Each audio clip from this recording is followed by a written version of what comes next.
here. All right. Sorry, I'm a little slow getting onto Zoom here, but I will go ahead. Has anybody heard from Councilmember Dunn? I may be behind on emails. Just watching Gonzaga. Probably. Yeah. I'll keep flipping through. All right, so welcome everybody to our Tuesday, March 7th meeting. This is our workshop session, which will be a demo with Civic Plus, which is an alternate agenda and meeting management tool that we might be considering switching to. So Kelsey is going to be running with this one. Sure. Good evening, Mayor and Council. Myself and other members of city staff have looked into an alternative to what we currently use for agenda and meeting management software. It's provided by Civic Plus. It's called Civic Clerk, but they're also rebranding to agenda and meeting management software. So I'm not going to spend much time explaining it. We have Karen Bond and Stephen French with Civic Plus here to do a demonstration with you, show you about the capabilities of the program and how it could benefit us. Great. Thanks, Kelsey, and welcome. We're looking forward to hearing about this.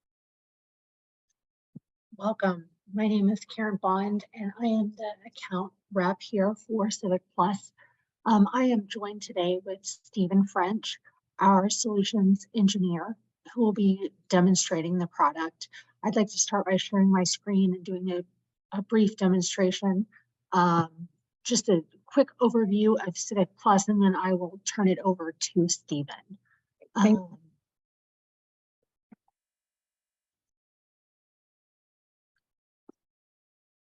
Let me see if everyone can see my screen.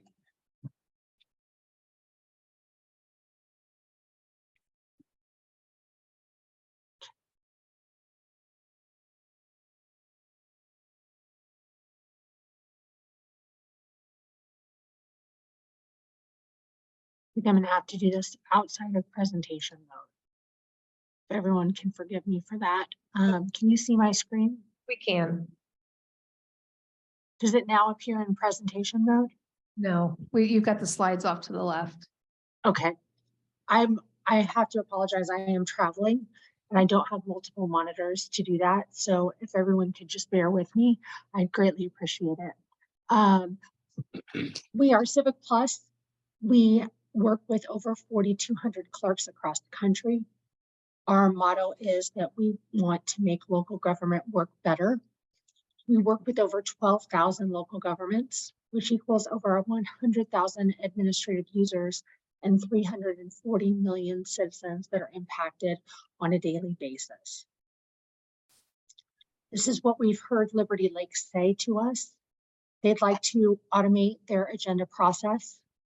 They'd like an easier way to take minutes, a way to collaborate with your team prior to meetings, an easy way to stream your meetings live, and make video bookmarks. Looking for an easy way to make last-minute changes and updates to your agenda and council packet, as well as looking for an integrated solution with your website and agenda management. Is there anything else that is overly important to you that I missed in this overview of what we've heard from you? Any council members want to chime in on anything that is overly important to them in the agenda and meeting management process? Well, one of the things that we tried with our current vendor was having the electronic voting, which has not worked out. Okay, I think we did hear that, and that is something that is an alternative that we want to demonstrate today, but that is also an option that you do not have to take. So it's just something that we'll show briefly, and then based on your recommendation will be whether you have to take that piece or not if you decide to go with us. Thank you. Any other council members think of anything? I'm not seeing any. Go ahead. Okay. What we're briefly going to describe is the civic experience. And our civic experience is like a one-stop place for residents to come to your website and be able to find anything that they need. Like an Amazon experience, your residents don't necessarily always know what they're looking for. but they want to be able to find everything in one place instead of having to go from one website to another website, looking for different things and having to log into different places. And Civic Plus wants to provide that by providing several different options and software that all integrate together. Today, we're briefly going to talk about the clerk civic experience, which is between your municipal website and your codification services, as well as your agenda and meeting management.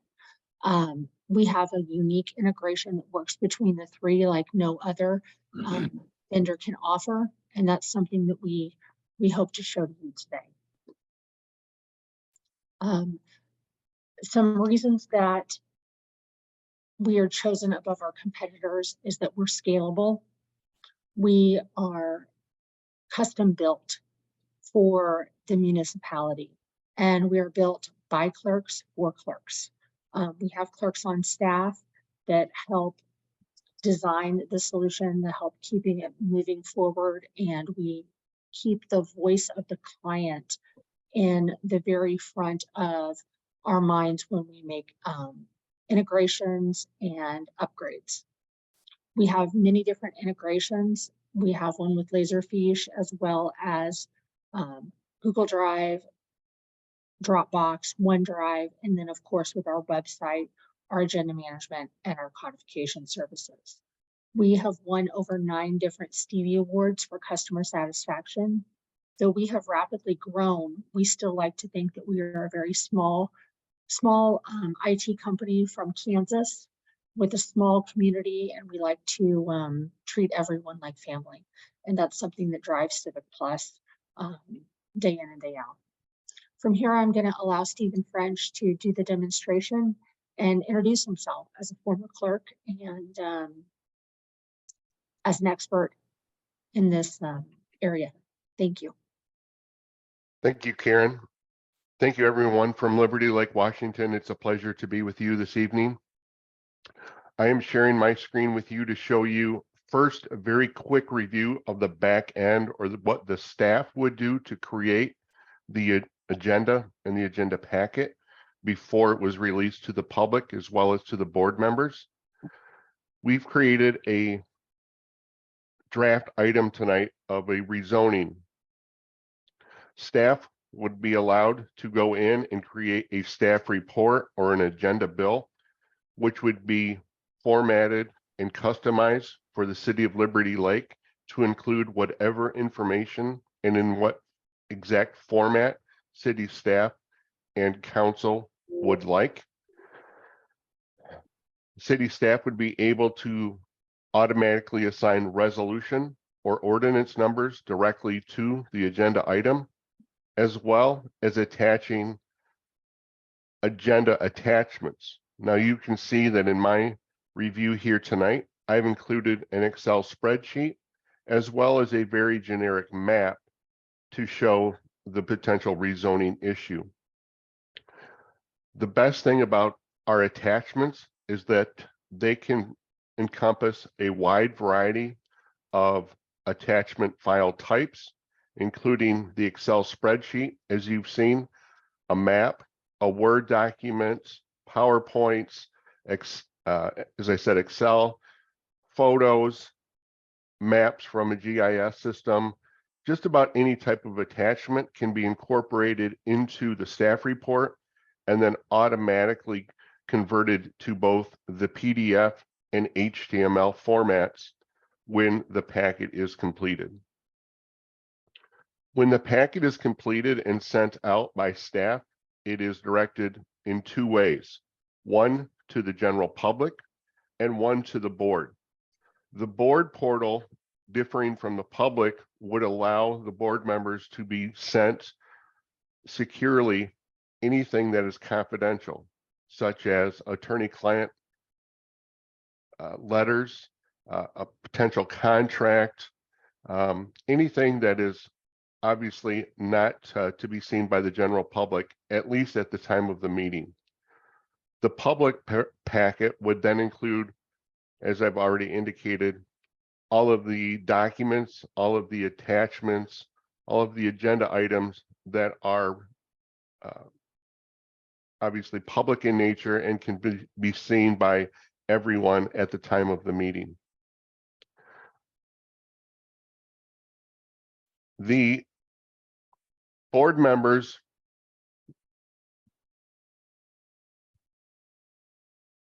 would have a username and password like every other staff user. Board members of a unlimited number of boards and commissions within the city, as well as an unlimited number of overall users, would sign on to the system. As a reminder, Civic Clerk is web hosted, so there is no need for us to gain access to your servers for either the initial installation or any upgrades. We are also device agnostic, which means that we can use our software on an unlimited number of devices, including Apple, Android, or your overall just general laptop. When the board members signed on, they would see an agenda similar to this with all of the agenda sections. Your board members could click on any of the agenda items, in this case, the rezoning, and then click on and read any of the attachments.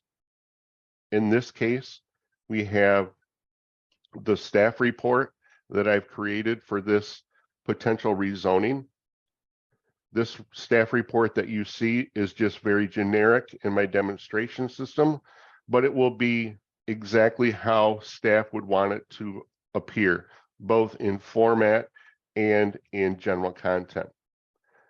You can see here we have a variety of background, legal impact, all kinds of different fields that can be completed by staff.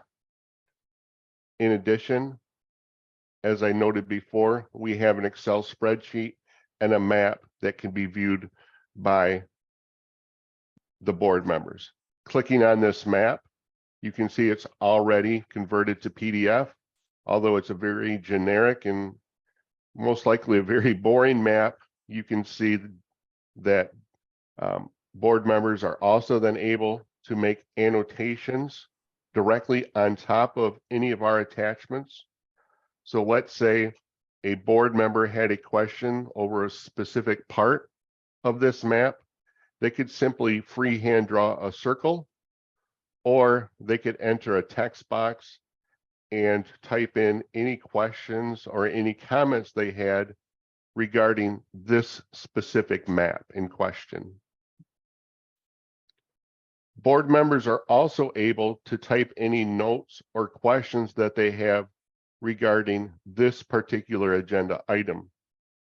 They could type those here prior to the meeting, let's say on a laptop, come to the meeting with either a smartphone maybe or an iPad, sign on to the system, and all of their notes, all of their questions, all of their annotations that they had made on their attachments would be waiting for them. The advantage in using this particular board portal is not only can notes and questions be noted and entered into our system, but they can also be searched. So in addition to being able to search all of the agenda, all of the attachments from whenever you started to use our system, you could also search, or a board member can also search their comments that they had made regarding these agendas. For example, if I typed in questions, you would see that in my particular demonstration system, there are 69 instances of when I have typed in the word questions in my notes field. Stephen, can I ask a quick question? This is Mayor Kaminskas. Yes, ma'am. So I guess, great for public records requests that we can search, but what concerns me is, the notes section says private, which really isn't private, I guess, if we're taking our own notes on this and it's living somewhere in the cloud that somebody can ask for records. Is that? Absolutely, yes, ma'am. As a former clerk, I can assure you that if you do have a records request for these notes, your clerk or designee can contact Civic Plus. We will generate a response to this Freedom of Information Act or Sunshine Act request and pull the necessary notes or questions from your board members portal on the back end.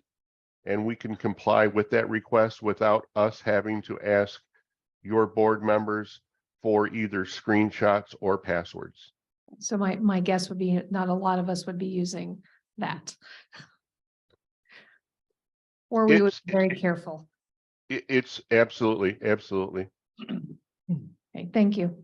You're welcome. Any other questions from staff or any of the board members regarding, at this time, the board portal? I just have Yeah, go one. ahead, Mayor Pro Tem. Just a question on the, I guess I'm used to seeing our summary page and then supporting documents behind it in our current agenda. And on a PDF format, I like to previously to the meeting, go through and I'll highlight any of my questions or highlight a sentence that I want to bring up during the discussion. Are you able to do that with this program? Absolutely, sir. If board members are not comfortable at this particular bookmarked version of the packet, you can click on our packet tab to the right. It brings up the PDF version. And you can scroll through this particular version or this particular file type and then make your annotations or make notes directly on top of this PDF page here. The only, I guess, thing that really doesn't work so well in this particular view, a disadvantage, I should say, is that there are no bookmarks. So it's necessary for a board member to scroll page by page through this particular view of the packet. You are able to highlight, correct, Stephen? That's correct. And you can download and print that as a PDF too, and print hard copy if that's your preference. Good. Thank you. All Yes, right. sorry. Thank you. Go ahead, Councilmember Spencer. Yeah, just a quick question. So any annotations made either on this view or on the on that last menu, they're just automatically saved and or is that the case that they're just automatically saved, or do you have to press save at some point? Now, everything is auto saved. Yes, sir. Okay. Great questions. And it can be deleted. Absolutely. By the individual council member. You'll have to have some training on that. All right, thank you. I don't see any other questions. Go ahead. All right, thank you. There's no other questions. I'd like to show everyone what the public would see when they logged on or when they logged onto your website or when they wanted to view the same information that was made available to your council members. To do this, I'm showing you a current customer of ours in Missouri. This is their website, but this box that is a little darker than the white outline is the embedded, what we call the embedded public portal of Civic Clerk. This particular view shows a monthly calendar of the highlighted dates that would obviously show there was a meeting held or planned for that day. The visitors to your site could search by specific board or commission if they were looking for a specific board, or they could search for a specific agenda item by a keyword. So if they didn't know exactly which board or exactly what date a specific item was being discussed, they could search for that here. Clicking on an agenda or a meeting would bring them to a page like this, where the agenda would be presented to them in a format similar to what we saw for the board portal. They would be able to click on each of the attachments In this case, they would, if they wanted to see the draft minutes, they could just click it and it would be brought up. They could download or view the meeting files, including the agenda, the packet, or the minutes when they're completed. The agenda and the agenda packet are going to be both created in a HTML or plain text format. This is very vital for any of your residents or visitors who utilize an ADA accessibility device. This plain text version is what the ADA device is best is used for. You can see all of the different font colors, all of the different photographs or logos have been removed. And finally, when it comes time to the meeting, visitors to your site could pull up the meeting media or the video recording of the meeting afterwards, listen to and watch what was done at the meeting, and then utilizing the bookmarks on the right-hand side of the page can go directly to a specific part of the meeting. So in this case, if one of your residents wanted to see what was done with Resolution 1627, they could simply click on this and listen to and watch what was completed or what was done with Resolution 1627. Mayor, can I ask a Yeah, question? go ahead. We've got a question. A quick question, related to that. So let's say that the council, that icon is live and they've got the agenda next to them. Does it highlight the part of the agenda that you're in? Or is that your responsibility to figure that out? Yeah, unfortunately, it does not. It doesn't automatically flow with the agenda. That's why we do have the bookmarks on the right-hand side of the video page. Got it. Thanks. You're welcome, sir. All right. Residents can also create a subscription to your city so that if a resident or anyone for that matter wanted to be notified each time a city council agenda or agenda packet or minutes were updated on your website, they could toggle this bar here and they would be sent an email with that notification. Obviously, they can choose one, a couple, or every single board or committee that you have in Liberty Lake. Again, with the subscriptions, they can also share any of this information directly from our system with a neighbor or a friend via our share meeting tab here. Again, it's just a simple email with a message. Any questions from council or any from the public regarding the public portal? I don't see any here. Let me. Okay. Let me Can I just check. Oh, go ahead, Councilmember Can I Cardinal. just confirm one thing that I'm understanding correctly? So this replaces our website. We get a new website that basically flows with this. Is that correct? No, it's just one page on your website, Commissioner. So in this case, the city of Creve has their agenda and minutes page. This is the box, or this is the embedded page that would show up on whatever page you selected for your agendas and minutes. Gotcha. So it's just embedded in our current website right now. That's correct, sir. And these guys are the provider of our current Yeah. website, so it's, will bolt on fairly easily. Mayor. Oh, yeah, I've got two more. Go ahead. Jeff. Yeah, so one question I had regarding the video. So the video is going to be held on our site, or because I know right now those are being uploaded to YouTube. Yeah, good point. It is entirely up to staff, but we will host your videos with unlimited space. So we can do that, but you can also save it to YouTube as well. So if it's being recorded live, will it hit right after the meeting's over? It'll be available for viewing, or does that require? That's correct. Okay, That you could live stream it through our, what we call CP Media, and then hold it for recording. Or you could send it to, in this case, YouTube after the fact. Right, we have Councilmember Solberg. So my question is more for the general public. Well, I really like the idea of being able to bookmark and then to be able to go back. Would this, we already have a notify me feature on our website.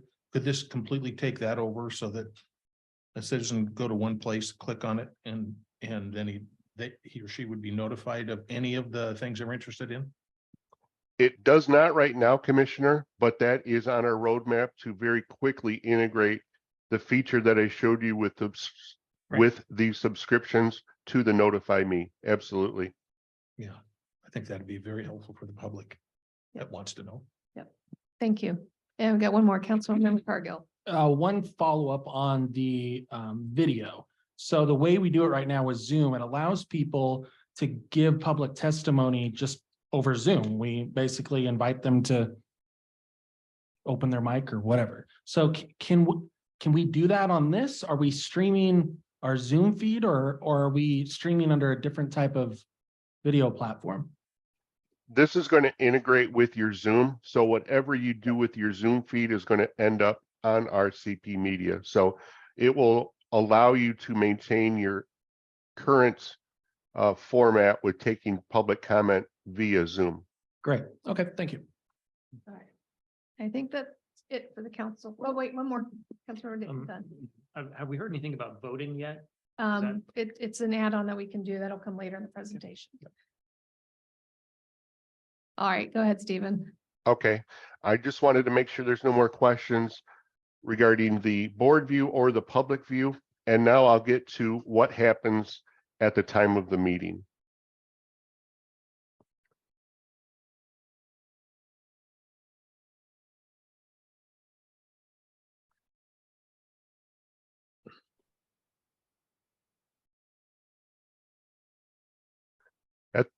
At the time of the meeting, the board members via staff will be asked to join the meeting electronically. What this does, it will pull up a pop-up on your screen that will say join meeting. Again, this can be done on a smartphone, it can be done on a laptop, an iPad, whatever hardware your board members have. They would simply click join the meeting and that they're present and voting. And when they do that, their screen will then revert to the screen I showed you earlier, where all of their notes and all of their comments are being held. Your board secretary or city clerk will also maintain the role. This is done electronically, but your board member, in case of either a hardware failure, or if you have a board member who does not want to participate or use an electronic device, your clerk can mark them as present or absent on the back end of the system. For our example today, I'm going to start a pseudo meeting, I guess we can call it, with 6 members present and 1 absent. And when we do go and start the meeting, your clerk or secretary will click on each individual section as well as each individual agenda item and set to current. The set current button will create that bookmark for each of these agenda items, but it will also update your board members with a small tab at the bottom of their screen that shows exactly what agenda item is being discussed. It will also populate a forward-facing screen that can be displayed at your City Hall chambers or can be incorporated into your video with the same information. In this case, council is currently having the invocation completed at the meeting. As the meeting progresses, your clerk or secretary will just click on the next section, hit set current, and everything will be updated throughout. Let's go down to our rezoning request, where I can show you some more information about the voting. Again, we'll click the set current, which creates that bookmark. As you can see, 25 minutes into our meeting, we have our bookmark of this item, and your clerk can click or enter the motion information. For our example, we'll just say that Amy made this motion and Eric seconded the motion. And the motion was to adopt this particular rezoning. Now that we have a motion on the table, the mayor or the mayor pro tem can entertain any discussion or comments regarding this item. Civic clerk can use speaker and speaker times, both for board members, citizens, and staff. For my example today, I'm just going to say that Jim Smith is a citizen, and he would like to talk about this rezoning and how he supports it. When it's time for Jim to be called up, the clerk can call him up, or the mayor can, and we'll see there's a timer for the staff to see on the upper right-hand side of the page. The same timer is shown on the board member screen on the lower left, where the agenda item is obviously stated as well. And our public page will also indicate who is speaking and how much time Mr. Smith has left.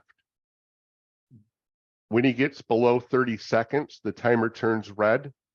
When it hits 0, I will leave this up to the mayor in terms of the next course of action.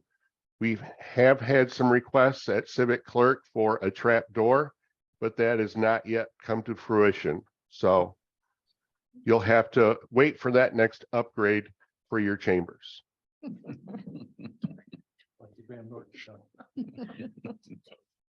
When it comes time to take the vote, your clerk has two options, or really the City of Liberty Lake has two options. You can do an oral vote where you either vote all in favor, say aye, or you individually call a roll call, and your clerk can simply respond by clicking on how each person voted. However, we also have the ability to electronically vote. Your clerk or whoever is running the meeting for the staff would click on the start vote button, and each of your board members would have a pop-up that would show up on their screen. They have very easy options here in terms of what they can do. They can either vote yes, no, or they can abstain. I'm going to say that this board member votes yes, and when they do, it will automatically populate on the staff screen. So your clerk or designee will see how the votes are coming in. When all of the votes are taken, your clerk can announce that the motion passed or failed. And when it is passed or failed, it will automatically populate a screen on your public facing portal that will show the agenda item, the motion that was to adopt the ordinance, how each council member voted, and the final resolution of the issue. So we can see that this ordinance passed by a vote of 4-2.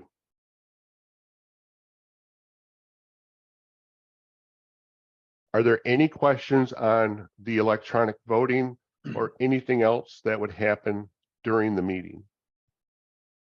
Councilmember Cargill. Just real quick, so because this is web-based, that happens anywhere, correct? That happens, you're exactly correct, sir. Which is a limitation we have Yeah, right now. yeah. Yep.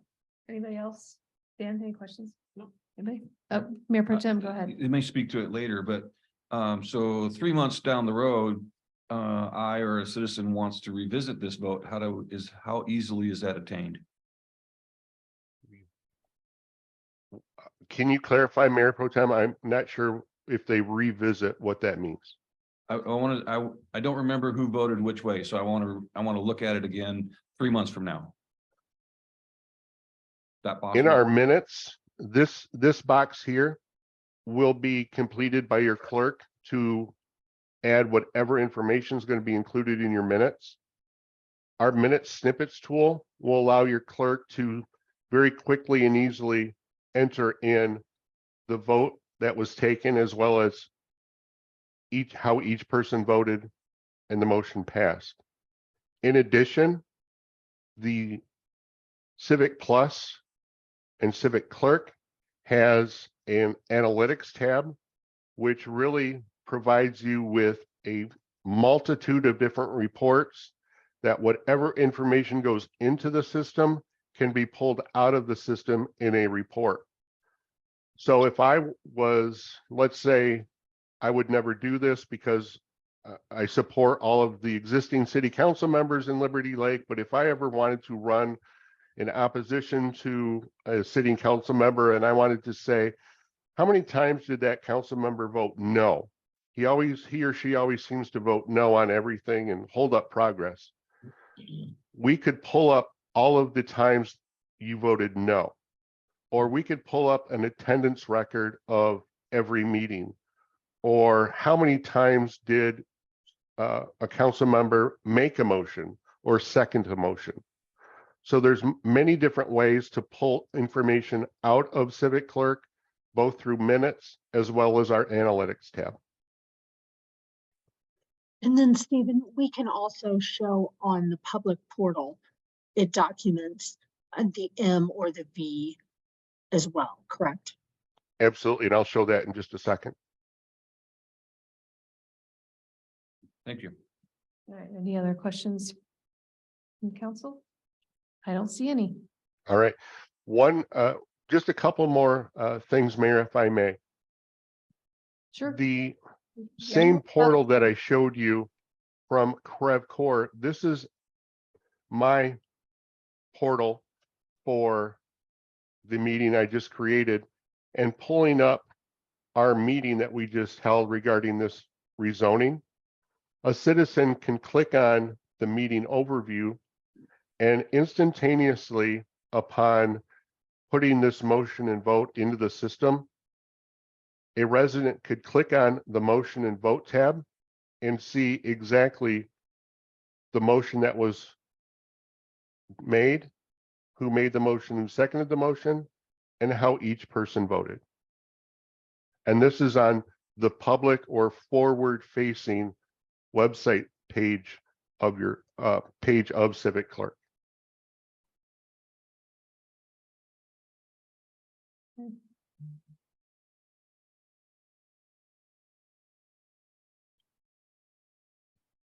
Any questions on anything that I've shown you so far? I'm looking around the room and don't see Okay. it. Oh, wait, hold on. We've got one Councilmember Spencer. Yeah, just a quick question. So, so as far as the bookmarks, it sounds like it's kind of a manual process. And are we talking about implementing this just for city council, or would this be across any board or other meetings that we have going on in this building? We should be able to use it for our other ones, Is it correct? across the It board? would be available for our boards to use also if they chose to do so. All right. Now, I guess my question is, say, the council would choose to go forward with this, what does implementation look like? The process and the timeline? The implementation process is anywhere between 12 and 16 weeks, depending upon how much time Kelsey would have to work with us to implement the system. And then the implementation process is there are several meetings with the team that actually would be implementing, that would be designated by Liberty Lake. And then there is live training that is done. It is also recorded. And so council members would have their own training on the board portal and how they would access and use the system, as well as individual trainings for admins and city staff, which is all recorded. So as you get new staff, they would just need to watch the training. And then, of course, we have wonderful help desk and support for any questions that are needed at any time. And the third thing that we like to offer is a 100% training guarantee, so that we will not allow you to go live until you believe you have been 100% trained. So if the training that is outlined in the statement of work is not enough training for you, we will provide additional training at no additional cost until all members feel that they have been 100% trained, and then we will allow you to go live. We want to make sure that Liberty Lake feels like they have the support they need from Civic Plus at all times. Great. Thank you. Sounds like a reasonable time frame to me. Do we have a quote yet, Kelsey? Yes, we have an initial quote, and I believe off the top of my head, it's 18,000 for the first year, which includes all the implementation process, and then 13,000 subsequent years. Or I guess the following year, and then annual renewals.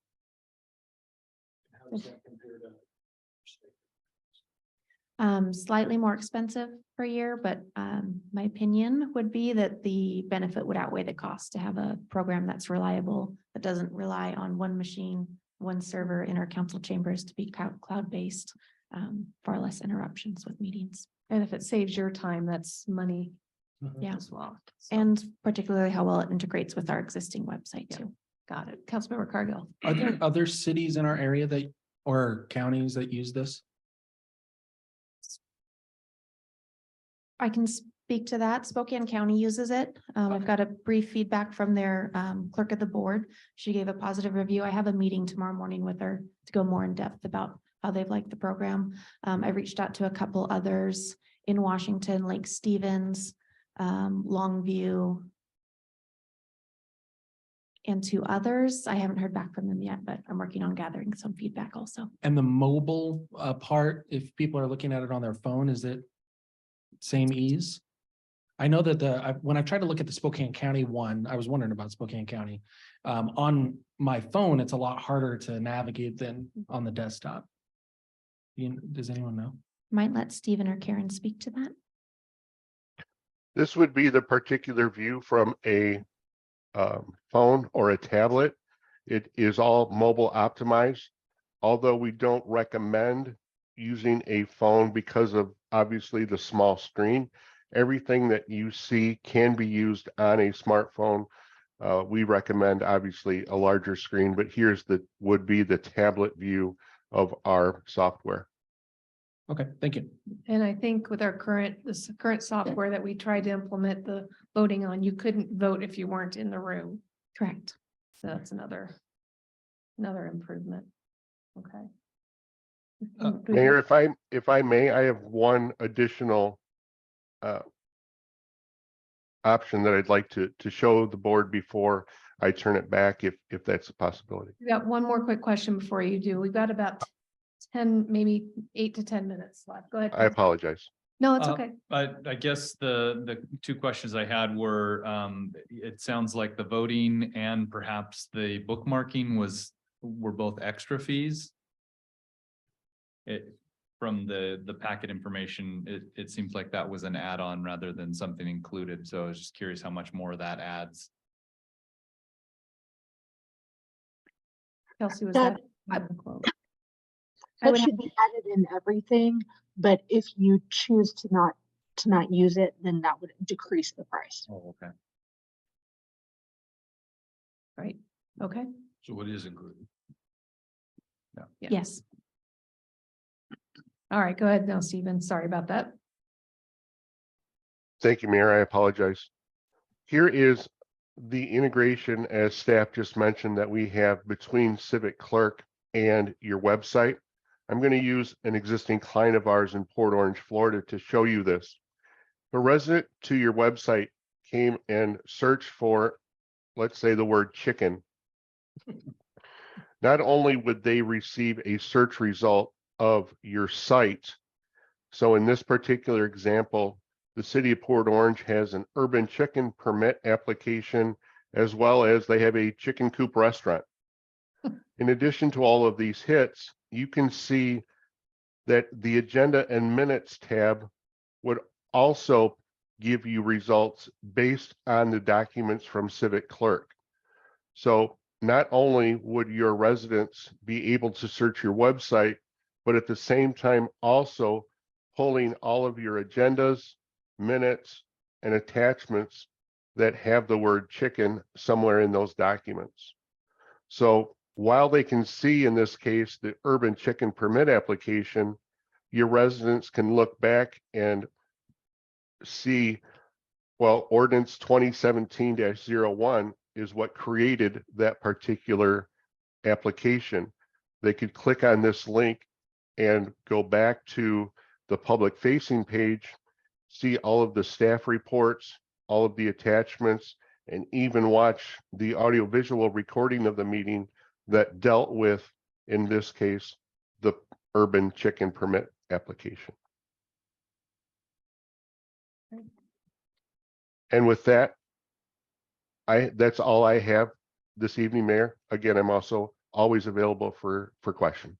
All right, well, we'll go with one more round of questions with the council, just in case that something else has come up. I have one. We got one? Yeah, just wondering what happens to all of the past meeting minutes and so forth? Can we integrate them with this? I believe we'll just keep them where they're currently stored, right, Kelsey? We're not looking to load any of the old information up into this. That's a great question. I think that we might have the ability to do that. I would have to double check unless Stephen or Karen can answer that. You always have the ability. We can do that during implementation, Kelsey, or as staff, as time goes on, you could do that on your own and upload those minutes, those packets or agendas into our system. Absolutely. Great. All right, well, we would concentrate obviously on the implementation first, and it sounds like we could go back to a certain period of time if we want. All right, quick one question. more. Just to clarify, with this set up the way you're identifying it, if I put in a keyword, any word that I type in a search will search all of our ordinances, resolutions, any action taken by any body of the city, it'll pop up. It will, as long as it's obviously within our system. If you searched on your website, it would not search your codified ordinances, but because those are held with American Legal. But yes, any search term would pull up. You know what I'm asking. Thank you.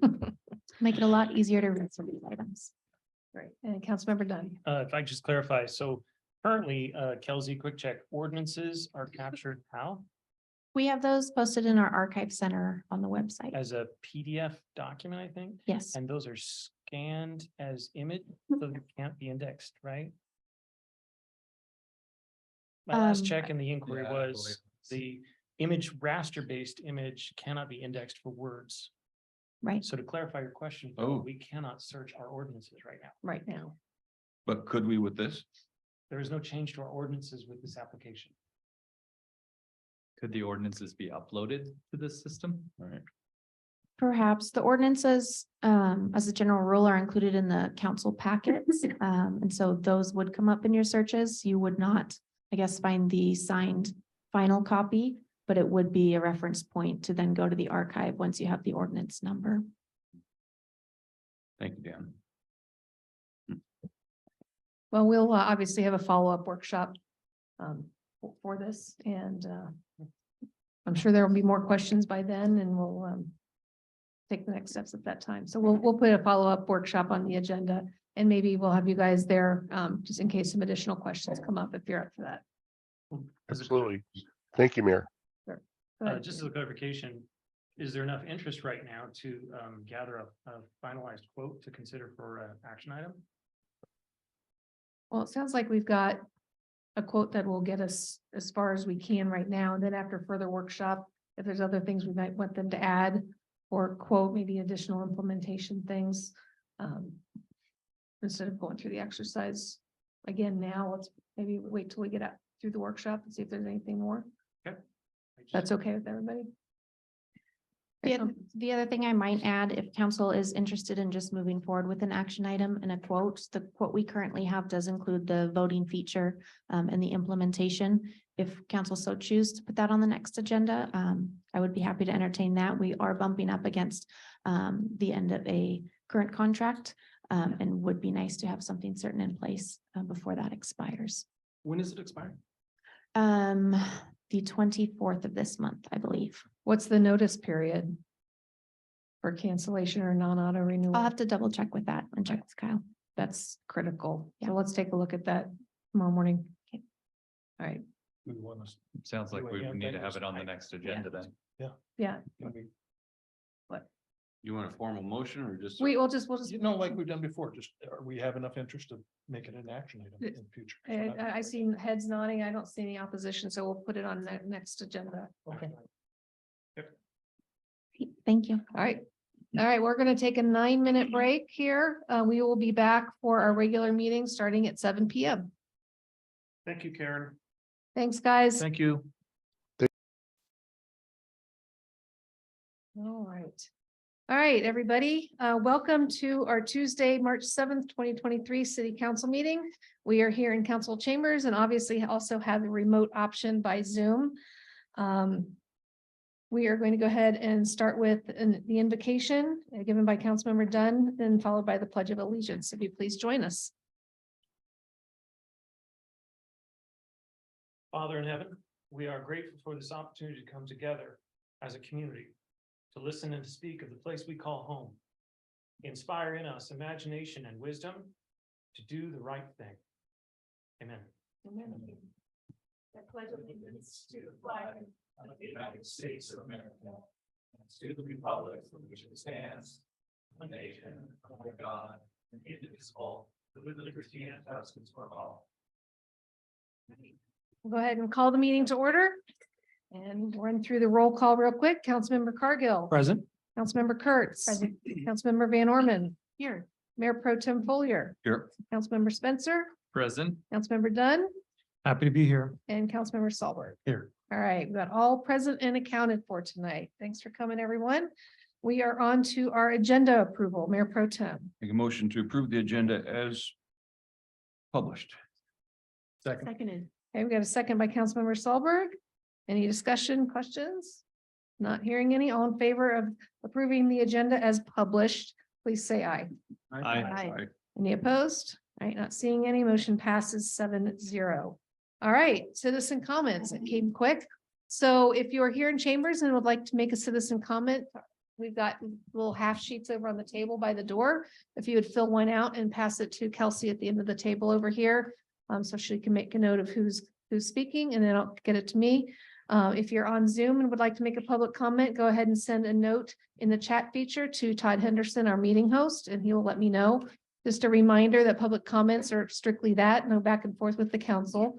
But if there's something we need to respond to, we'll make sure we have your proper contact information so we can get back to you. And there's a 3-minute limit. So is there anybody, do we have anybody here in chambers looking to make a comment? All right, going once, twice, 3 times. All right, anyone on Zoom, Todd? All right, but I do know we have, our city clerk does have one public comment that we missed last meeting, so she's going to get that into the record. The council has already seen it. Yep, so this was received in advance of last council meeting and was shared with the mayor and council. It was a written public comment from Marcia Binder regarding the library ordinance. Great, thank you. And one more time, just one more chance. And if you don't have a comment now, if you think of one during the meeting, there will be another chance for public comment at the end of the meeting. So we will go ahead then and jump right to announcements, proclamations, and special presentations. We have Spokane Transit Authority here, Carl and Susan. Didn't know who wanted to go first. Thanks for coming to join us. Thank you so much for having us, Mayor Kaminskas, Council, especially Council Member Dunn, who serves on our board, and Mr. McAvoy. Susan Meyer, Settler Drive, Liberty Lake. We just wanted to come and share with you after Carl met with Mark to talk about the future and the plans for Spokane Transit. We are proud to be Liberty Lakes Transit System. So because I know how long this presentation is and how enraptured you're going to be, I'm going to turn it right over to Carl Otterstrom, who is our Chief Planning and Development Officer. Thank you again. Great. Thanks again. Thank you, Susan, and thank you, Madam Mayor and City Council members. The next slide reiterates what Susan says, is that we are your public transportation system. We have 4 routes that serve the city of Liberty Lake today.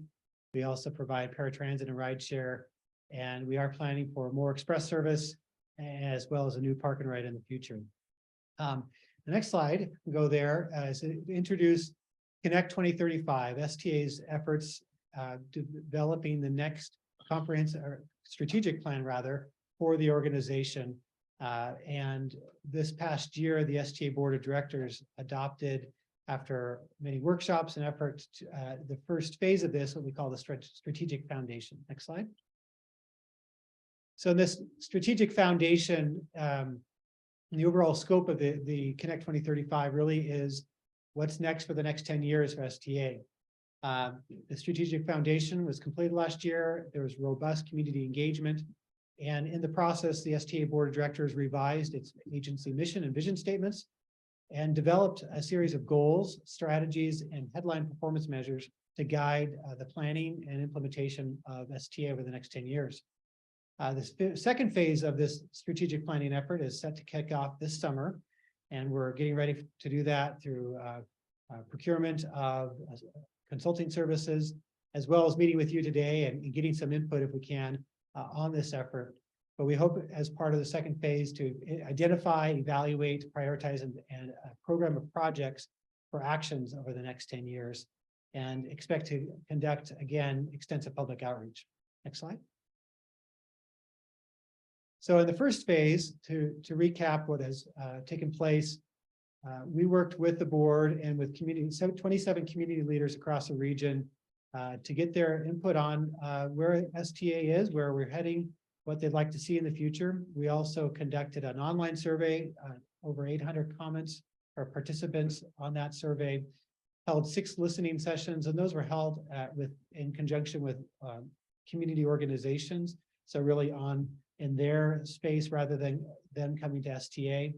We also went to community events, including Unity in the Community, and got feedback from just everyday people, many of our riders who are out there in the community, on what are the important things that STA should be doing for the future. We also held 4 workshops with the STA Board of Directors, and really they guided this conversation discussion about where we should go and how we change things. And we also engaged our employees through an employee workshop with everyone from mechanics and drivers to office staff. Next slide. So key things we heard about what people want for the future. People want more bus service. They want service that comes more often, so more frequent service.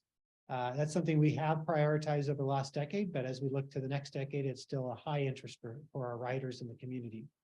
They also want us to go to more places. So that's the second most, the highest priority we heard from people. And then also more hours of the day, especially nights and weekends. Last night I was able to attend the meeting of City of Airway Heights City Council meeting. I was able to get home in a reasonable time. Tonight I actually drove because I was going to get home after 9 p.m. after this presentation. And that's not for lack of service, it's lack of frequent service at this hour. And so that's part of the considerations that people would like to see for us in the future.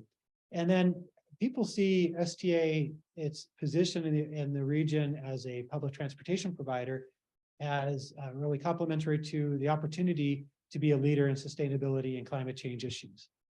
Next slide. So the updated vision and mission, and this was developed, Councilman Dunn knows very well, through robust discussion engagement by our board. So the new vision is connecting everyone to opportunity.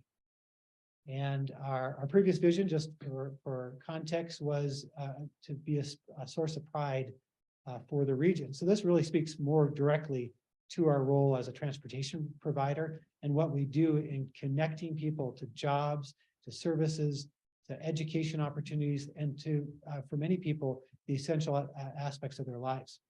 Our updated mission statement: we provide safe, inclusive, convenient, and efficient public transportation services to Spokane area communities.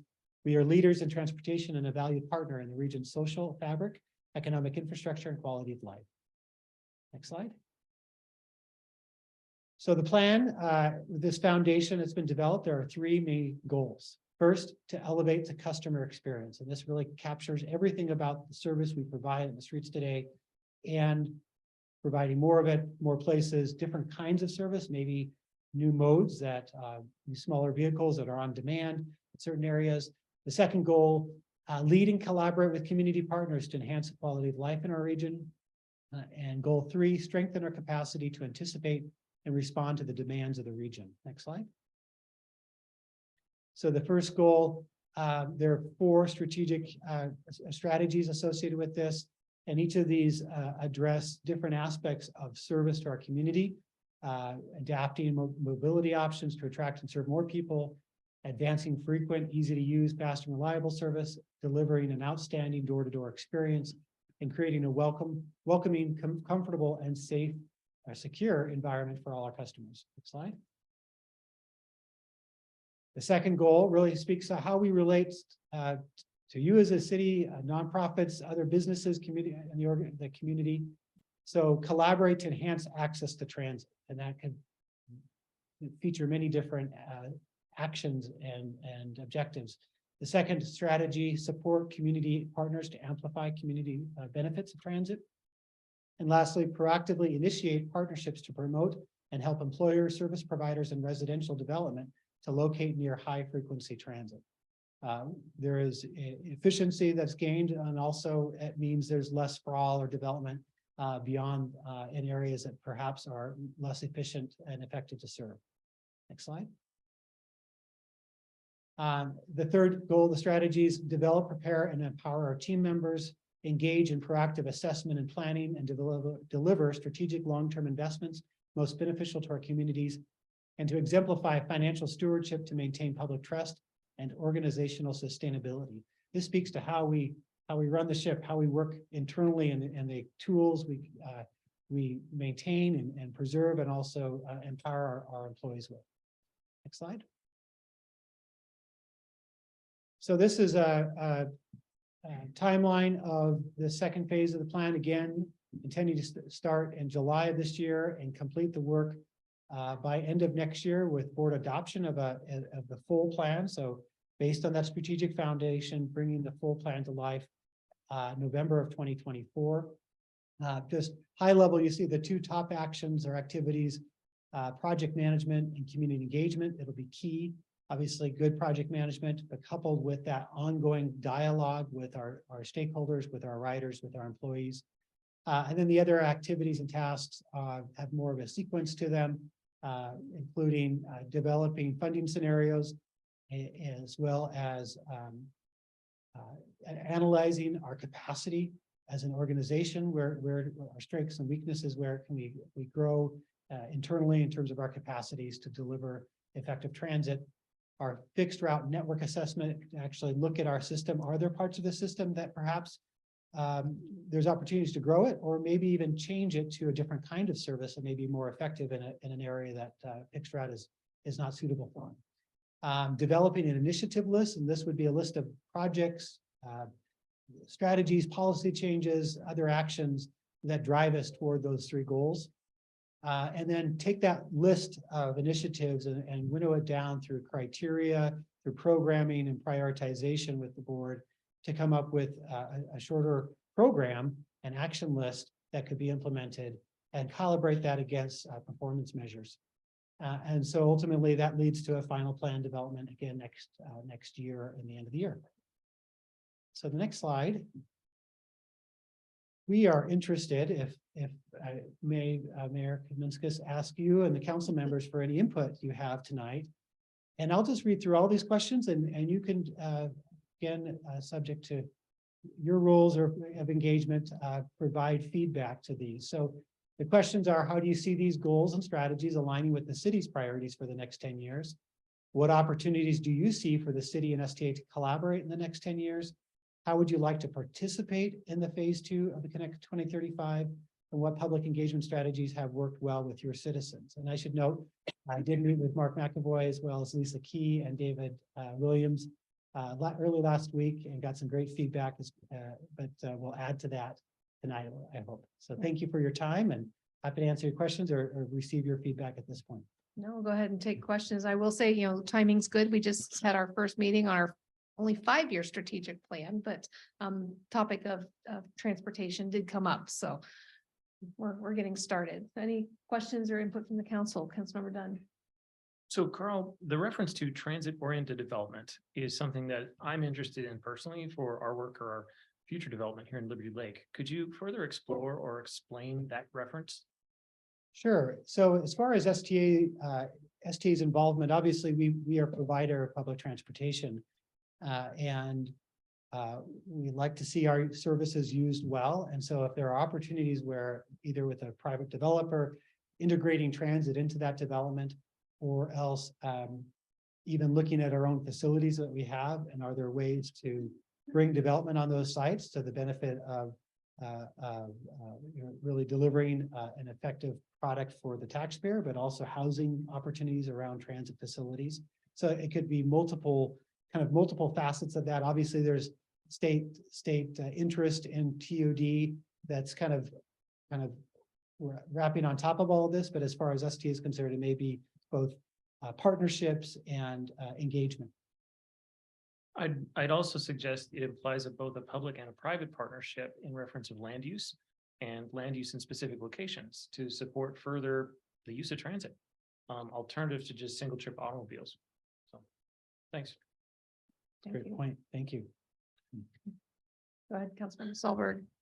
Carl, I listen to you and Susan every once in a while for the SRTC meetings. And I've appreciated your reports, but you mentioned something in terms of TOD and some of the others that have been discussed in those meetings.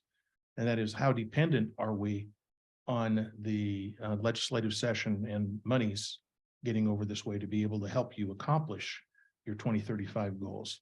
I'm not talking specifically about the division corridor, which is up in the air depending on what happens with the north-south corridor, but are you looking, Susan's leaning in on this question.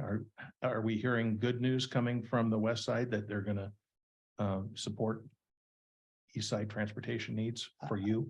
As far as the North Spokane corridor, I understand there's a strong commitment from the legislature on the division BRT funding, as well as bringing that timeline for funding of the North Spokane corridor back to a reasonable timeframe. In general, the last legislative session last year, there were a number of measures that actually very much supported transit investment across the state, both in the west side as well as east side. So I think we are accounting for that at this point. In terms of what we look at the funding scenarios, we are assuming that that commitment continues. We aren't necessarily, or haven't yet identified any unmet needs or established needs that we're seeking state support for. Thanks. Great, thank you. Anybody else have any questions? We'll certainly keep the communication going between our organizations and with Councilmember Dunn having a voting seat. Obviously, that helps get the message across as well. So we'll make sure he's looped in on any discussions that we have as well. Thank you for your time Great, tonight. thanks for coming. We appreciate it. Good night. Okay, that brings us to reports and inquiries. City Council reports. Who wants to go first? Anybody? Mayor, Councilmember Van Orman. Thanks. Hey, we got surprised by our new little guy up there in the top at the Lodging Tax Committee last Wednesday. For those in the audience who can't see. So those that can't see, thank you very much, David, for doing that. We've got the cat up there from last council meeting. And what did we say that his name was? Frodo. Frodo. Her. She's Her. her name was Frodo. Frodo. Pretty cute. The Lodging Tax Committee met last Wednesday, and of course, the committee consists of 2 entities that collect the tax. So our local hoteliers, Best Western and Quality Inn, and 2 entities that receive the funding. And one council member or mayor, whoever is the city representative to act as the chair. That person doesn't get a vote. We had a very fruitful meeting. We found ways to celebrate and promote both the city events and tourism and promote the hoteliers. So the old saying of filling up heads and beds, that's what we're trying to do. Voted on by the committee to promote as a condition of receiving the tourism funds for their organizations, a link to the hoteliers' websites. The reason why those links are important, we can actually tell who is there to fill up the heads and beds. The more we fill up heads and beds, the more we fulfill and have more to hand out. Last year, we fulfilled 65,300 for 5 different representatives. We want to keep continuing to do more. So we've got a couple of strategies and we'll bring those forward to the city council soon. That's 65,000 nights. No, $65,300 is what Oh, okay. we were able to go ahead and hand out last year. We did better than I thought. Yeah. Okay. No, thanks for your work on that, Councilmember Van Orman. All right, any other, oh, go ahead, Councilmember Cargill. I just want to mention, for those who are aware, Liberty Launch Academy, which is the new school over in the Meadowwood complex. They do a class every day at 3 o'clock, except for Friday, called their Flex Labs, and they are looking for people to teach those Flex Lab classes. And so what that is essentially an opportunity for you to go in and showcase your experience in your day job and teach the kids, and usually it's about 10 kids, about something specific that you have an interest in. So maybe it's, how to be a mayor or something else.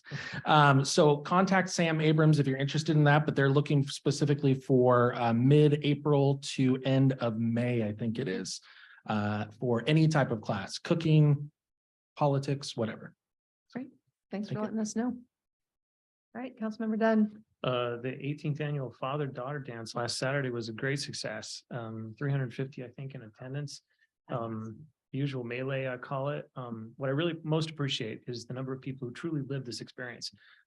Between the gowns and the ties and the tuxedos, to have that moment and to be better parents, I thought was a really great opportunity for everybody. So thanks to all who attended and all who supported. Great, thank you. Councilmember Solberg. Kudos to our snow removal crews again.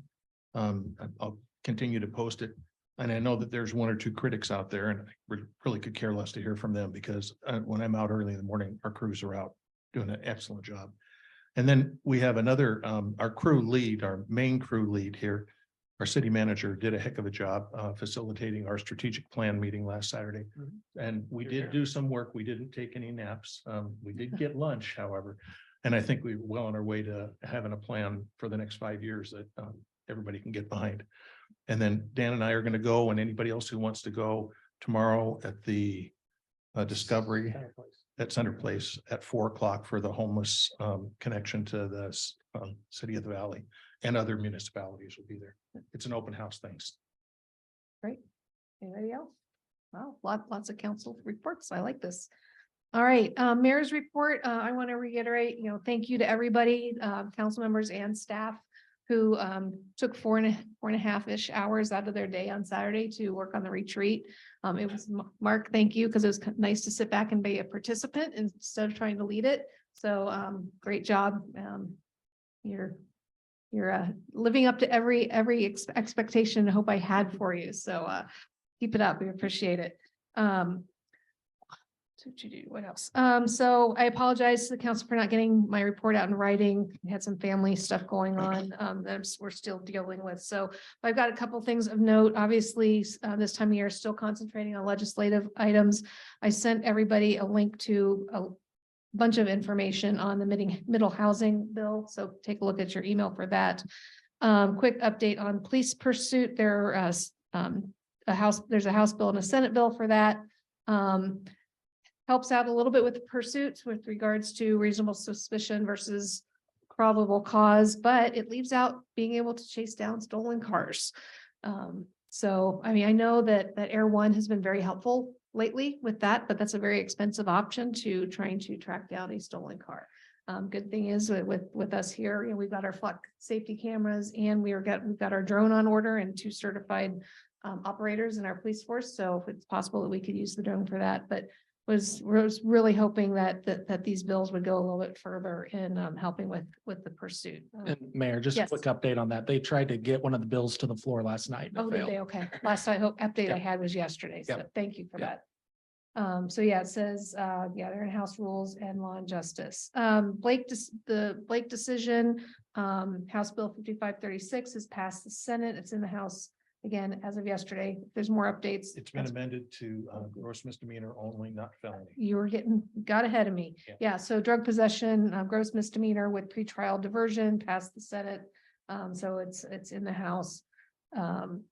This one's been interesting to watch. So we've got House Bill 1650 and Senate Bill 5190, which would prohibit bans on cannabis retailers without a public vote.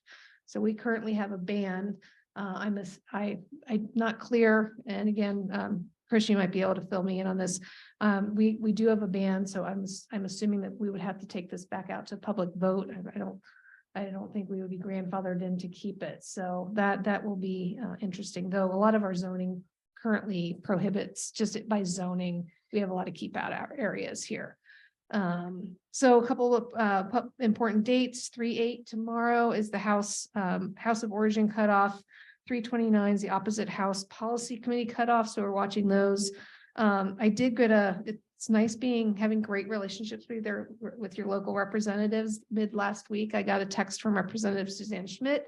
Wanted to know, she's on the Transportation Committee, wanted to know if we had any projects that were under $2 million that we wanted to throw in to get some money for. So Lisa and Mark quickly pulled 4 projects off of our capital facilities plan, and we got those over to Suzanne. So no updates as of yet, but it's great that they're calling us to consider us with some of that extra money. So we'll be following that.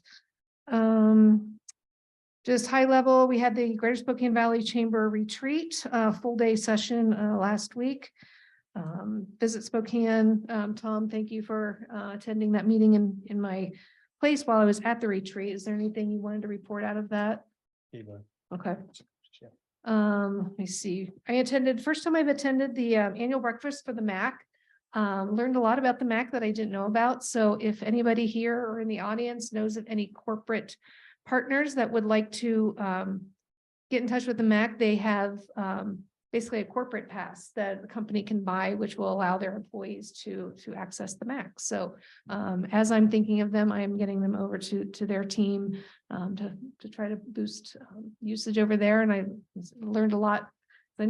16 years, I've never been to the MAC, been close, but things have always gotten in the way. So looking forward to getting over there and taking a look myself. Spokane State of the City address. I think I sent you guys a link to that recording if you'd like to listen to it. Selkirk Career Fair was last Friday. So it was a career fair versus a job fair. So we're interacting with the 6th, 7th, and 8th graders about different careers that are out there. I think our library actually had the most visitors, and Trailhead, they had brought a little chipping game, so the kids were interested in that. But I tell you, we got to really step up our game next year with regards to swag. Last year we gave out city flags. We didn't have anything this year, so we're gonna plan a little bit better to have some giveaways to get people to come over and spend some more time with us. And we also had Derek Kasenki and Brandon from our streets crew were there as well, and the PD, of course. And GSI annual celebration is tomorrow evening, and the SRTC board meeting is Thursday. So that's a lot. Thanks for bearing with me through that. Mayor, can I have one more comment? Yeah, absolutely. There's another piece of legislation that may impact us eventually. I don't think it'll impact us right away. It's House Bill 1589, which passed last night, which prevents new natural gas hookups after June 30th. Now, this is. It already passed This last year. just passed the House last night. Okay. And this is just for certain utilities over a certain number of customers. Okay. So I'm not sure that Avista is in that yet, but they eventually could be. Okay. I'll take a look. It hasn't been on our. Yeah, it's to the Senate now. It hasn't been on our hot sheets, so I'll take a peek. Thank you for that. Okay, Mark, sorry if I stole some of your points you were going to cover. Perfectly all right. So thank you, Mayor, members of the city council and the public.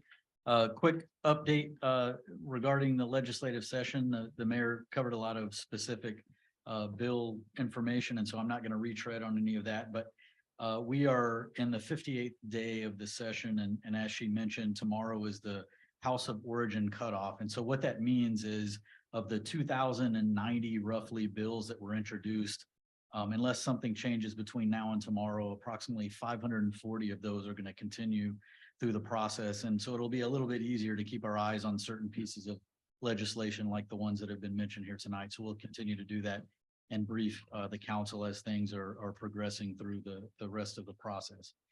Couple of other items. The City Academy, we've talked about this before. You've got a tentative schedule that is in front of you, as well as the city administrator's report. And this is something that we're going to continue to talk through our respective channels to try to drum up interest throughout the community. And now I'm primarily talking to the folks in the audience, whether they're here in person or listening. This really is an opportunity to come and spend some time with fellow residents and hear from subject matter experts from both the city and several of its partners describe what really the city does in order to provide services, allocate resources, make decisions, all of those kinds of things. And so if you're interested in knowing about those kinds of things, come down and consider signing up for the Academy. If you're interested in possibly serving on a board or a commission in the future, or even running for council or something like that in the future, this is something that can help answer maybe some questions that you have. And so you'll hear much more about this as we continue to advertise it and try to get people interested to register. But you've got the schedule in front of you. And if you have questions, don't hesitate to reach out to me. Visit our website. We've got a lot of information on the website, and you'll hear more about this as we get closer to April 13th, which is the kickoff. Something else that I want to highlight is the Springtime is Blossoming events calendar has been published. We've got hard copies here. There's one posted on the door. It's also on our website, but this is just a look at essentially the springtime months and all of the activities and events that are currently scheduled. And this is something that we'll have the opportunity to update as things change and post new things on our website. We'll of course keep you updated here as we typically do in the events and reminders agenda item. But this is just something I wanted to highlight because it's got everything right there on one sheet. You can keep it organized and know when things are happening. Number two, any questions about any of those before we move on?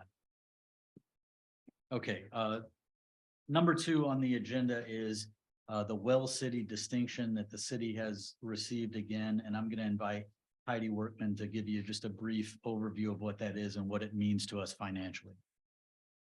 Thank you, Mark. Well, we have received our Well City recognition for the 10th year in a row. And what that means is the city has met AWC's requirements in several different categories to earn this recognition. And when you become a Well City, we get a 2% reduction in premiums to the city for medical, dental, vision, and those 2% savings are passed along to our employees. So it's a lot of work on the back end, and then employee participation is how we meet that recognition. So thank you to everyone for your participation. Thanks, Heidi. Any questions? All right, moving on. And so we're back at the time on the calendar where we want to give you fairly regular updates on our capital facilities plan and the delivery of that plan. And so I'm going to invite David Williams, our city engineer, to provide an update for you. Thank you, Mark. Can you guys hear me? Yes. Okay, perfect. Okay. So yeah, I just want to give you guys all of my city engineer's report, project and traffic update. There's 5 projects and I'm going to talk about this evening. The Liberty Lake Public Works Yard, the Consolidated Water Tank, Legacy Ridge, the Kramer Bridge project update, the Slip Lane project update, as well as a rapid flashing beacons. Next slide, please.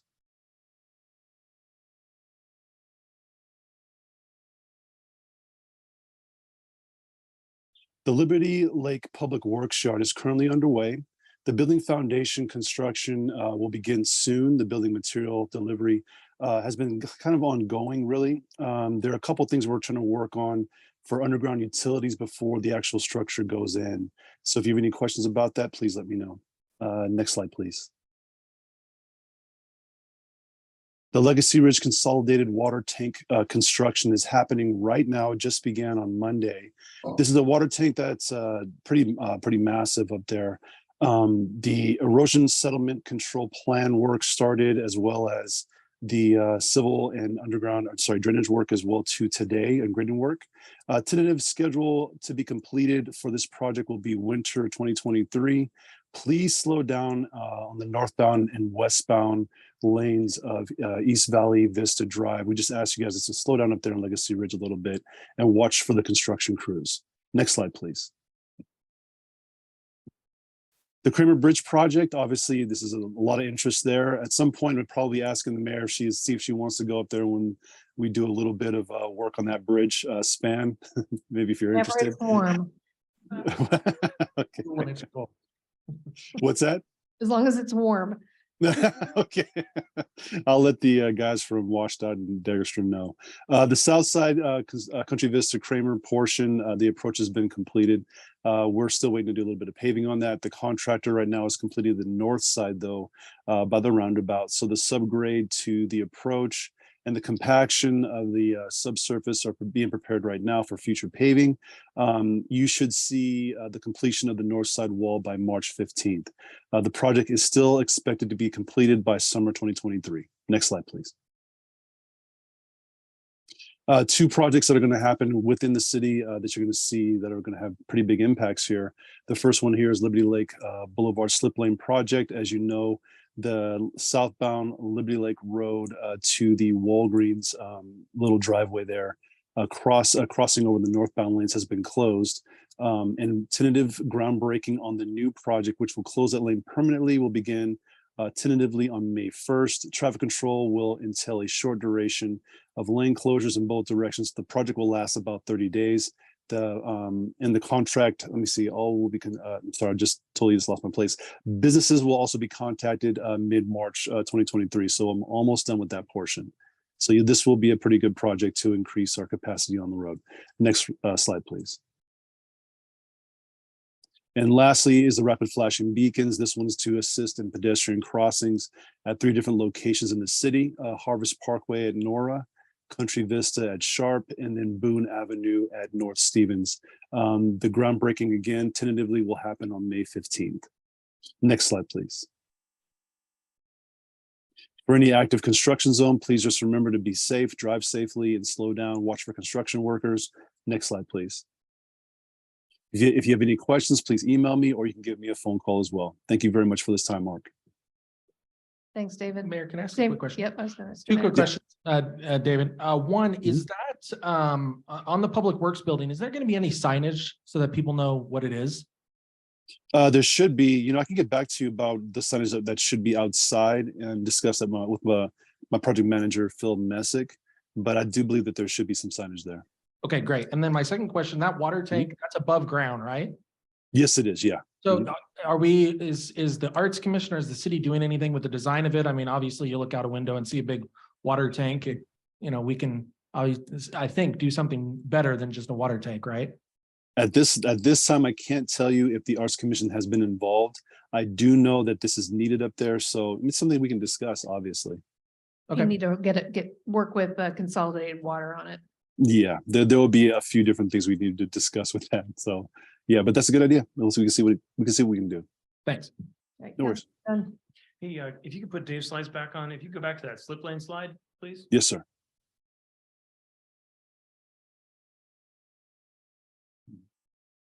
We're getting there. Mhm. There you go. Past it. There you go. There you go, right there. I really appreciate the lower right image depicting what it looks like we're getting rid of that impervious surface, right? The highlighted yellow region. Yes. Okay. So if you look actually at the top right, you'll see right there we are removing all that location. I'm almost going to cough. Sorry. We are removing that area. I have to zoom in here. So we're removing the highlighted area right there. We are filling in And we're removing the left turn lane to go across the northbound lanes. So what you're seeing right there, that highlighted areas actually will be filled in with new concrete and median landscaping. You basically shifting the landscaping over. Yes, we are. Yeah. Does that make sense, council member? I think so. To clarify, it's not going to be a giant rock of pavement. I just want to make sure. We're looking. No, no, it's not. No, it's gonna look nice, sir. Thank you. You're welcome. All right. Anybody else have any questions for David? Great questions, guys. All right. I don't see any more. Thanks, David. No worries. Have a great night. Thanks, David. Last item on the city administrator's report is the mayor mentioned earlier, as did Councilmember Solberg, we had a city council strategy workshop on Saturday. And the reason that I'm bringing this up again is just to remind everybody that what we did on Saturday was essentially ground laying work. We have a bunch of opportunities right in our immediate future. One of them is the need to revisit our strategic plan, which we started to do. Another one is the need to revisit our comprehensive plan, which is coming in about a year or so. And the third is that we've just procured Zen City, a public engagement tool that we're planning to use for both of those pieces of work so that we can go out and do some more robust community engagement. And so the plan going forward, and we talked a little bit about this on Saturday, the plan going forward is to take all of the things that were discussed, all of the artifacts that were produced during our time on Saturday and kind of rebroadcast those in a public facing system, Zen City, and start getting public feedback, bringing that public feedback back to the council before we're then in a position to finalize what I would call the next version of the strategic plan that staff will then take and put operating pieces around. And so over the next several months, those things will be happening. We'll keep you up to date as that unfolds, give you the opportunity to see what's happening on the public engagement side. But this is an exciting time and we look forward, and Mark Saba is here. He's on our Community Engagement Commission. We're going to rely on them heavily to help get people aware that this is going on so that we can get a good cross-representative engagement going throughout the community. So any other questions on this or anything that occurred on Saturday that you would like to clarify? I just want to say thanks, Mark. Specifically, it was an incredibly well organized and presented event. And specifically, I want to recognize actions and activities that encouraged productive conversation. Sometimes we have some differences. In this moment, we had a chance to speak together, and I thought it was effective. I agree. It went very well and it was fun. Mhm. Any other questions? All right, Mayor, that concludes my report. Great. Thank you very much. We're now on to Spokane Valley Fire Department. Welcome, Chief Soto. Thank you. Let's take this to the top floor, please. Thank you, Madam Mayor, council members, city officials, and our fellow citizens here. I'm bringing you the numbers from Spokane Valley Fire for the month of February. In the month of February, we had 1,755 911 calls that generated 2,284 actual responses. Year to date, we've had 3,600 911 calls and 4,700 calls or responses due to that. This month, 1,451 of our calls were EMS in nature, so that's about 82% of our call volume. And we had 5 of our units that were over 200 calls for the month. Another one that had just missed it. So overall, we're still continuing to be busy. Obviously, the weather has had some of that impact with it. Next slide, please. Back one slide. Oh, there we go. So this is our automatic aid here. So the top left is the calls that were outside of our boundary that we went to District 9, City of Spokane, District 8, where we took calls there. And then directly to the right of that are the calls that were within our boundary that auto aid took care of, where we had District 9, District 8, and City of Spokane came in and took those calls. Overall, we've had almost 5,000 calls for the year to date. Next slide, please. This slide shows the number of calls in each fire district. As you can tell, Station 7, Station 8, Station 1, Station 6, that whole area, that's the Opportunity neighborhood in the valley, is still quite busy overall. Station 7 by themselves had almost 17.5% of our total call volume for the month. So those 4 stations generate roughly about 45% of our call volume, so they are quite busy. Next slide, please. This is just a comparison with last year, so 2022 being in red, 2023, we're trying to keep those numbers from you so you can't see them on the slide, but they're directly to the right of the red ones. So slightly slightly slower than last year at this time year for year. However, we're just steady and moving on. Next slide, please. Again, comparison to the last previous 4 years. I will say that this this February was our busiest February in history, even though it was 1,755 calls. It was still, it doesn't seem as much when you compare to the 2000s that we've been hitting several times last year and the year before. However, it was still a rather busy month for us. Next slide, please. This slide is just a comparison of where we're at this month in comparison to this month over the past previous 4 years. So in comparison to last year, we are roughly 2.8% less calls overall for the year. However, again, as I said, it still was the busiest month that we've had. So for February, so we're still quite busy. Next slide. So here's just some pictures of some actions of some calls that we went to recently. So this was a mutual aid call with Newman Lake Fire. It was inside a garage. We were able to assist Newman Lake with Kootenai County and Hauser, and we were able to get the fire out and save the property. Next slide, please. This, if you can recall, this was probably some, obviously some big news. We had Spoken Valley PD was involved in a major motor vehicle accident. They were en route to a robbery call, and lights and sirens and the oncoming traffic did not yield to the lights and sirens, and it also ran a red light. So obviously drove right into the police officers unit. However, thank goodness nobody died from the incident. However, everyone did go to the hospital and are expected to have full recovery. Next slide, please. This is a good one. So this was at Shelley Lake. We had a dog that decided to go skinny dipping in the evening in very cold weather and very cold water. The dog was roughly about 120 feet offshore, went through the ice.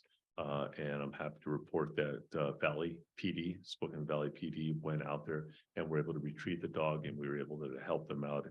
On the picture, there is a BC Matt Jorgensen, who's actually carrying the dog. And it's the best picture, right? He didn't have to get in the water. He didn't have to freeze, but he got to walk away with the save. So it's always cool. He just didn't know that, by the way. So it was a great win for everybody. So, and the dog survived. And last slide, please.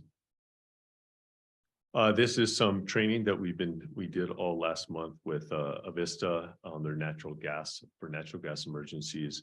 So as you can imagine, it's that time of year where everybody's, heating their homes. So we want to make sure we're on top of our game. So we made sure everybody in the department received that training, make sure we're good to go.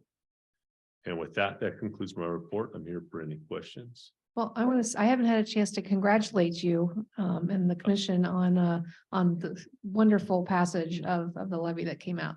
Great numbers. Oh, thank you so much. And I do want to mention that actually. So thank you so much. This community was huge. You guys absolutely rocked it and wrecked it. And we totally appreciate you and appreciate the efforts that you all made on our behalf, on your fire department. And I will tell you, up until 8 o'clock when that came out, I was just a train wreck. And so, my wife's like, just calm down. And you just can't until those numbers when you're depending on the numbers. So it is an awesome feeling for the board and myself and the department in general. So we absolutely thank you all for that.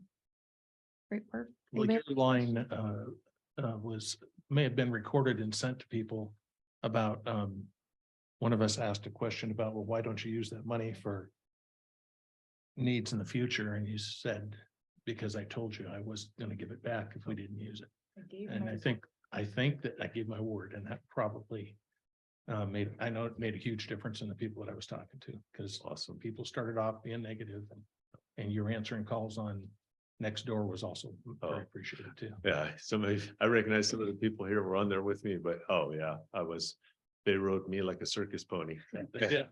And I did my best, to be 100% transparent and truthful. There's Jed no was just reason setting to up lie or- for a win. Well, I mean, it was helpful for me because then I was able to go to bat, so yeah, great job. Super. Well, thanks for joining us tonight. Thank you so much. Appreciate it. Very easy. All right, Liberty Lake Sewer and Water District. Now that you're up.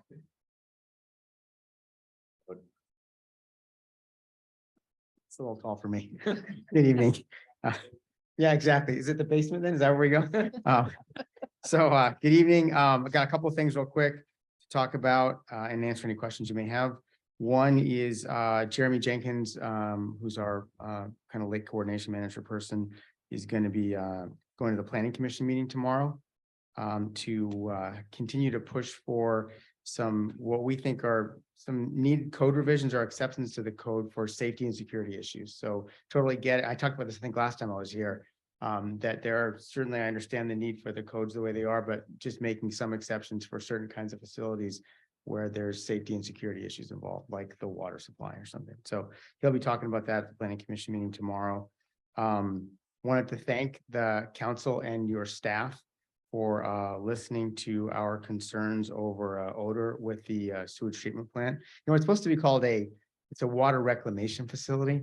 I call it a sewage treatment plant because I feel like that's a little bit more honest and descriptive of what it is. But at any rate, appreciate that Greenstone withdrew their request for a change to the I guess it was not the zoning, but They were gonna put residential in yeah, instead they're of gonna put, offices. yeah, residential house. It just would not have ended well. And so just wanted to say, appreciate everyone's working with us on that. And then also wanted to add that, I read the article in the paper and it kind of sounded like there were sort of easy, quick fixes to this, just throw a little money at it and you can fix it. And we actually did some research on that and it's not easy. And some of the ideas we even had, if we were doing like contingency planning, capping our facility doesn't work. We've looked at other places that have tried that and it doesn't work. Putting chemicals in doesn't work because of the kind of microbes that we use in our facility. So not a lot of easy solutions. So super happy with how this turned out for now. So anyway, thank you for that. Wanted to mention that so far in the first 2 months of the year, we've gotten 54 permit requests for a new service, which is pretty high. We were really surprised by that. In fact, we're struggling to keep up with supply chain issues. A year ago, I think it was meters. We were having to buy meters and get them wherever we could. And now it's the setters for the meters, which is kind of it's like a pipe stand that you put the meter in on top of all things that, are in short supply. But anyway, we're working hard on that, but I thought that was some good news in terms of development, that there's a lot going on. The water tower was brought up. I just wanted to be clear that's not Liberty Lake Sewer Water Tower is consolidated, right? Yep. And so we will eventually have one up in the same area because you want to have them super up high as high as you can get. So that's not ours. We did work out a deal with them because it's officially in the Liberty Lake Sewer Water District area. And they came to us and said, it's kind of silly that we have to get water from you all to water the grass and the landscaping on our site where we have a water tower. And we said, that's fine. Just do whatever you guys need to do. And we'll give you we did an MOU, kind of an exemption. And then I finally wanted to say snow removal came up and I wish we would be talking about spring, but we're not. But I do want to say that coming from the south end of our area, I always know exactly when I get to the city limits because the road is so nicely taken care of. So thank you for that. It really is appreciated. You guys do a great job. It's nice to hit that nice pavement every day. So thank you very much. Any questions for me? Good. Doesn't look like it. Thanks for All being right. here. Yeah, thanks. Okay. All right, we are up to workshop. The first one is with regards to formation of Transportation Benefit District for the purpose of possibly implementing 0.1% sales tax. So Kyle, you are on. Thanks, Mayor, Council, residents. So while Todd gets that pulled up, we have talked about this a couple of times in the past. And what I want to lay out for you guys today is the groundwork for the formation and implementation of the Transportation Benefit District to impose that 0.1% sales tax. So next slide, please, Todd. And so Kyle, just in case there are people new to this conversation online or watching this later, this would hopefully be in lieu of our utility taxes is the discussion. So I just don't want people to think that this is an additional thing we're doing. We're trying to replace the other one. Thank you, Mayor. Yep. So purposes, so transportation benefit districts are authorized by RCW 3673. And they provide funding for construction, maintenance, and operation of transportation facilities. So for our purposes, maintenance and operations, what you would see when we're reviewing fund number 110 in the budget, street operations. And so transportation benefit districts are primarily funded through sales tax, like we're going to discuss today, or vehicle license fees. There are others. There's excess property taxes, there's impact fees, there's even border area fuel taxes that are a lot more seldom used. But for the purposes of our discussion today, recent legislation has allowed for governing boards of transportation benefit districts to impose a 0.1% sales tax by simple council majority after a district has been approved and implemented. Next slide, please, Todd. So creation of transportation benefit districts, cities intending to form these districts must first hold a public hearing discussing the function. For us, it would be largely maintenance and operations with a small capital component.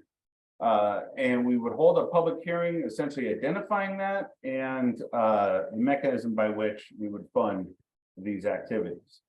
Following the public hearing, transportation benefit districts are then established by ordinance if the governing body finds it to be in the public interest. And the ordinance establishing the district must specify the boundaries of the district. And in our case, we would want that to be simultaneous with our current city boundaries. And we would have language included in the adopting ordinance stating this. Next slide, please, Todd. And so the vast majority of the transportation benefit districts out there do share that border, as I would discuss. So cities that do form a district may choose to absorb the transportation benefit district. So essentially the city council that adopts the district can then subsequently assume the rights, powers, functions, and obligation of that district and have it become simultaneous with existing operations. And so essentially, when you are establishing a district, you're establishing a mechanism outside the normal city council function. What the majority of transportation benefits districts do, and the councils that adopt them, follow up with the ordinance, assuming the powers, as I had stated before, functions, obligations, so that you do have this seamless integration between a council, a city, and the district.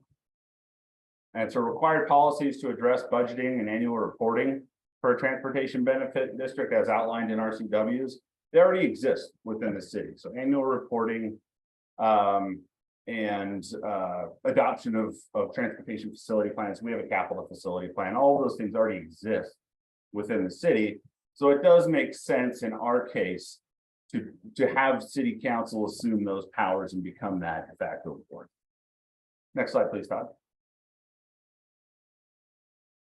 Once a district has been established, we will then come back and impose a point, or the idea would be to come back and implement a 0.1% sales tax. And that is, again, by simple majority of council vote.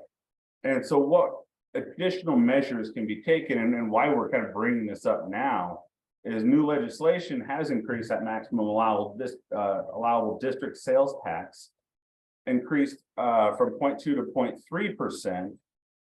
With that, any amount above the 0.1 does require a ballot measure and voter approval. And so there was new legislation that also identified these indefinite renewals of the sales tax mechanism in 10-year increments. subject to the initial voter approval. So if you had voter approval for 0.2% sales tax, that'll go back to the voters again in 10 years.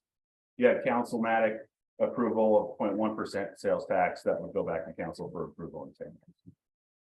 Next slide, please, Todd.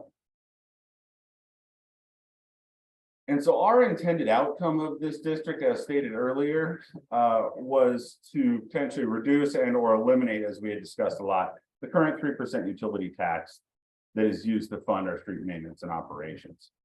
And so for some comparison here, as you can see there, we would expect to generate roughly $675,000 from this tax, this 0.1% TBD sales tax. Whereas you can see in 2022, our utility tax at 3% collected roughly $915,000 across those streams of income. So electric, garbage, utility, gas, those utilities. And so you see we do have an offset here, and that is something that can be discussed as we kind of, I guess, continue through this process of generating this district. Do we want to take that offset to the voters for some sort of approval to get to that 915? That's all discussions that we can have as we form and implement the district. Next slide, please, Todd. And so here are some of the next steps. Just in a nutshell, here's the path that's going to take us from discussing how we can implement this 0.1% sales tax in lieu of the utility tax to kind of our final result. And so next step is going to be for the city to hold a public hearing at our next council meeting or a subsequent council meeting. It's really going to outline a lot of the things we discussed here today, but a little bit more in depth. What are we going to use the funding for? What does our capital facilities plan for transportation look like? We're going to be using a lot of the information that we already have in this public hearing to let our constituents know, okay, so instead of a chunk of utility tax that you're used to, we are now going to implement this alternative revenue source to pay for maintenance and operations of our street facilities. And so once we have had that public hearing, we'll hear some testimony and see if there's any information coming back for council consideration. And once that happens, if we determine that it is in the public interest to proceed, we'll go about adopting the ordinance that sets the boundaries and the functions of the transportation benefit district, and then subsequently assuming those powers of that district and have city council be the de facto board for that district. And once all of that has been in place, that's when we can go ahead and approve that funding mechanism by council vote, simple majority, implementing a 0.1% sales tax. So that would increase our current sales tax rate in Liberty Lake from 8.9% to 9%. And that is up to 0.3%. So if council does wish to take this for further funding for additional revenue, we can place a ballot on the primary election or a subsequent election for voter approval for anything above that 0.1%. And obviously, once we have this mechanism in place, we'll discuss next steps on utility tax and the steps needed to repeal or reduce that utility tax. And we've discussed this a little bit before, but just for a refresher, we can remove that or reduce it at any time. We just give department so we just give our utility payers a 60-day notice for them to get their accounting in order for them to accommodate any decrease or elimination of that utility tax. Any questions? All right, I'll look for hands to go up. Who's got the first question? Councilmember Cargill. Kyle, thanks for running through that. And yeah, I just want to make clear, as the mayor said, that this would be in place of the utility tax. We are not adding on another tax here. My question, Kyle, is you made a comment earlier about how the councilmatic approval of the 0.1 would be for 10 years. Is there a way we can put a quicker sunset provision on that would force us to come back and review it, let's say after 5 years? The only reason I asked that question is because, of course, when the utility tax was first put into place, we said it was going to be temporary and, here we are 12 years later and we're still talking about it, or 10 years later. So I'm trying to figure out if there's a way to force us to come back and review whether that's doing what we intended to do. So Kyle, is that a max? Because, like the utility tax we put in, and we review the utility tax every year for the last 12 years, but is that 10 years a max, or are we locked into that? My understanding is that is a max. So if we want to set something shorter, we would convey that through our adopting ordinance or our approval of the tax. That information we would send to the Department of Revenue, so they would have that end date in place once we send them that information. Great. And then my follow-up question to that was, is there a way, I know you said it takes about 60 days to make this all happen with the removing of the utility tax. Is there a way to try to do this at the same time so that we don't run into the confusion that we just tried to make sure that the public knew about, of adding the transportation benefit district and the sales tax while we haven't done anything with the utility tax? So, and again, in that ordinance or the language approving that sales tax, we would set a date on it. And if it's July 1st, or if it's October 1st, if we need to get our ducks in a row prior to that implementation, we would get that information to the Department of Revenue well in advance of that date, so that we know that on that date, that's when that tax is going to start to be collected. And so I think going through this for the first time, ideally, I would like to see a little overlap. To your point, not a lot, but just to make sure mechanisms are in place so that we aren't necessarily out anything if there's a hiccup here or there while that new tax gets implemented. I would be, I suppose, in favor of a very, very short overlap. Okay. Thank you. Any other questions? Councilmember Dunn. Kyle, could you back up a couple slides? The one that mentioned the revenue collected in 2022 in comparison. Yeah. So, next one slide. Yeah, hold there. So just to be clear, the proposed alternative represents a reduction in tax revenue on the order of 73% based on the current utility tax value. Does that sound right? That is correct. Yep. So what I think you've asserted is there's some alternative to increase the utility tax above the 0.1, excuse me, is increase the benefit district tax rate, but that would require voter approval. Yes. I'll just test everybody's will to try to go to voter approval in order to actually match revenue based on the current utility tax. I guess, or alternatively, how are we going to make up for the shortfall that this revenue projects? Are we going to just do 26% less roads? I mean, just got to think about that. Yeah, and Kyle and I had discussed that too, as we've been going through this, because as we're looking at this, we've been having our PD contract discussions as well. So we want to make sure that we're able to cover any additional that we need for the PD while we're doing this, and that as we look forward to our next 5 or 6 years, that by reducing this, say if we just do the 0.1%, and if we have an increase with the PD, that we're not leaving ourselves short. We don't want to see red numbers at the bottom of our forecast. Okay, if they're pointing at each other, go ahead, Councilmember Kurtz. I'm the one who usually likes to move things forward quicker, I think.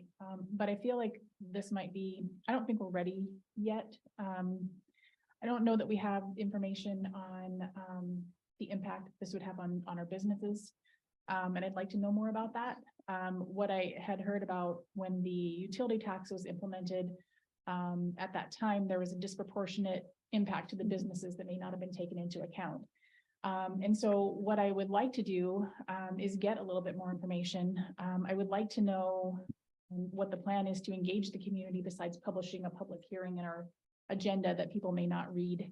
And I'm wondering if, in order to get more citizen and business input into this, if this could be something that we use Zen City for as our first thing or second thing, depending on what a priority is for the city and the council. But I would like to gather more information about the impact of, I see that there's a negative impact on our budget, but also the impact on, just the new district and whether that actually is in the public's best interest, before we have a hearing on whether it's in the public's best interest. So I think that would be my question, is whether that is something that everybody else is thinking, or just, I mean, we're having a discussion, so. So if I could jump in on that before I come back to you, Councilmember Solberg. So a couple things. So I know that when we first did the utility tax, I know our business in town that was most affected was on Wood. So I called Brandon Hunt up and I had a conversation with them and I said, hey, this is what we're thinking, like to get your input. Can you maybe work with your finance people and run some numbers, which he did. So they took for 2022, what they paid in utility tax versus what they paid in sales tax, bumped it up 0.1%. And if we do the 0.1, they're saving 50%, which is huge. He didn't give me the actual numbers, but it would be a 50% savings. But I've also had discussions with the Greater Spokane Valley Chamber, and they're on board with helping us because they've got, their member list, who is very involved with policy and whatnot, and working with them on a feedback loop on this as well. It's just, one piece probably of a couple things we want to do, but they're on board to help us with that whenever we're ready. Okay, and then after. Okay, yeah, Councilmember Solberg and then Councilmember Van Orman. Well, along with Councilmember Kurtz's concerns. Is there a limit? Do we have to do this year? Kyle?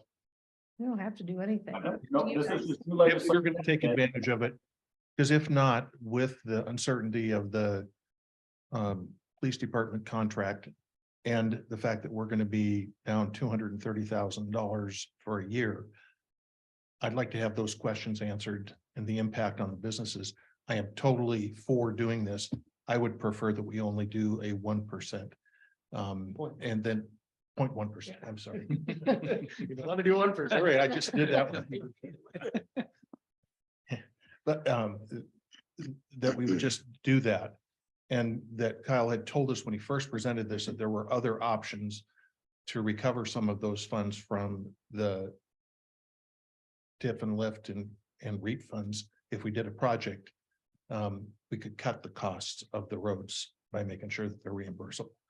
And those are just questions that I think I'd like to do it right now and just say, and then the utility tax is gone, because Wendy told everybody that it was going to be gone sometime.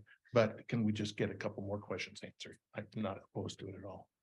Great. Councilmember Van Orman. Thank you. When we initially started out the city, we had a Harbor Road mitigation plan. Acted much like a TBD. And we still do. Still do, yeah.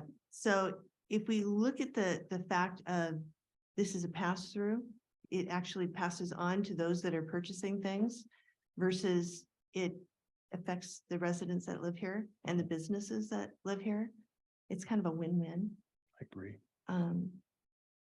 So as far as waiting, I think 60 days, we're gonna have to implement everything. And I think by the time we start doing our budget process, we should be ready. So look, when we get farther in the agenda for our upcoming meetings, we've got a proposed schedule for PD workshop and approvals and everything. So, and that's something we were thinking, we need to get through that. But I think if we just kind of look at the calendar and schedule it, I think we can make it work and have some further workshops. Before I come back to you, Councilmember Cargill, is there anybody else who has any comments, who hasn't had a chance to speak? Yes, please, thank you. Mayor Pro Tem. Not gonna get off that easy. So I guess I have a couple questions. If you incorporate this kind of a what do you call it, TBD, and this body can increase it by 0.1% without a vote of the citizens, how often can this body do that? Once a year? No, it's only a 0.1% total. You can't come back in another year and add another 0.1. Forever and ever. Unless in a year you went back to citizens and said, okay, we want to increase it to 3%. So you get one shot to raise it 0.1%. And anything above that needs to go to the voters. in depth for the rest of the eternity. Well, Unless like, the like, legislature like Kyle said, you know, it's got a max of 10 years. Yeah. And then we would have to revisit it in 10 years. But if you guys decide you want to put So an in 10 earlier years- sunset in on 10 it, years, you yeah. couldn't add another 0.1%. No, you would have to be, it would be a renewal. The legislature Mm. could come in and say, yeah, you can. That's true. do- Something can always change. 1% if you wanted to, but. Yeah, there would be a renewal at that point, council member. I'm still trying to absorb, you only get one chance at a 0.1% over the history of the city. But that's okay, I'll deal with that one. My next question is, if we incorporate something like this, we can obviously identify when it goes into effect. Yep. Because keep in mind, many people budget for the year based on 8.9, not 9, Mhm. and it can be a rather large dollar at some point for some folks. And the other thing I just would like to bring up is, I think the last couple years, maybe 3, we've not raised the property tax as we could have. Our utility tax is already half of what many other cities are. I think I saw that somewhere in a briefing or a presentation that we're probably the only one in the county that is 3%. Every other city's at 6. Not the valley. They only Valley's have at it. 0. Yeah, Okay. valley's at 0 except on Okay. phones. Thank you for correcting me, but it just caught my attention that Yeah. we're half of what most others are. And for me, that's probably a benefit to the businesses, and then maybe that's why they come here. And then now we're talking about reducing our revenue another $260,000. All in the with the mindset of taking care of our roads. So I would just ask that we really look at the big picture here and long-term revenues on how we're going to accomplish what we want to accomplish. Yep. And one of the reasons I wanted to bring this forward to the council to consider when I found out about the option last fall was because it would spread the burden over people not just living in Liberty Lake. It would be anybody who's shopping here or eating here. So the people who are actually using the roads who don't live in Liberty Lake, they're actually paying into it too, which is one of the benefits in my mind. And I do see on our guest list here, Joe Frank from Greenstone. I don't know if he might during citizen comments at the end, if he has any thoughts on this, I'd love to hear from him. I did have a brief discussion with Baker Construction, and they budget everything for 9% just because it varies so much around the county. So if Joe's willing to make a comment at the end, I'd like to hear from him. But it's definitely something we just need to plan out on our agendas as to when that's going to happen. Okay, I'll go to Councilmember Spencer and then back to you, Annie. Thank you. Yeah, when we were first presented with this option, I like it a lot. I'm curious, as we've kind of talked a little bit tonight, is there a possibility of reducing the utility tax to make up the difference? So that we would still have a utility tax, but it would be highly reduced to make up that 240,000. So we keep that at par. Ultimately, it results, again, like Councilmember Van Orman said, the pass through. I mean, it's really a win-win for our community. The businesses are just collecting the tax from customers. Nobody's going to balk at 0.1%. Well, then again, but you have to remember, companies like Huntwood, they have very expensive machinery that they pay a destination sales tax on.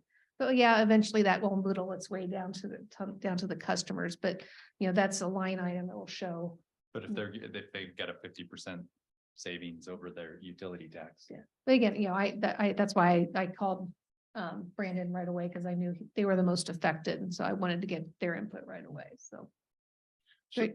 Oh, Councilmember Kurtz was next. It seemed like there was some discussion, and I don't remember if it's to the county or something else, but there was going to be some sort of raise to one of the taxes too, besides this. Somebody who looks like Mayor, you may know what I'm talking about. Yeah, so it's still pending out there. So there's a possibility. So there's an ordinance in the city of Spokane. And actually, no, you can probably speak to this better than I can about the tax that Spokane's proposing to put on the counties facility, yeah, on their facility, which will then pass down. Actually, it doesn't affect you guys. It affects consolidated. So it would be a pass-through tax from the city of Spokane to the county down through some of our residents, the ones who have consolidated water, to pay for that tax from the city of Spokane.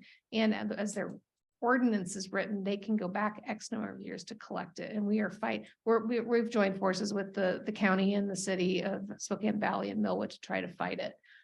We have not heard much about it lately, but it is a possibility that will come through. It'll get passed down to part of our population because it's just through consolidated. It doesn't affect anybody with Delaware Lake Sewer and Water that I know of. Yeah, is in the city of. Yeah. I remember that, but it seemed like there was something else besides that. And so There could be a jail measure on the ballot. maybe there was something else that was coming, a potential for an increase in sales tax, and it was through Spokane, all Spokane County. So it would impact here Right. too. So if you add that and this potentially. Yeah, that's not ringing a bell, but I'll make Okay. a note and we'll follow up on it. All right, who do I have next?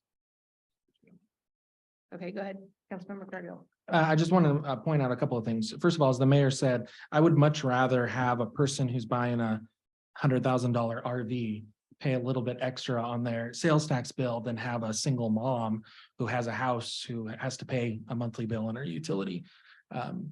That, to me, that makes more sense to make it a tax when you go to purchase something as opposed to a tax basically on the necessity of living in the city.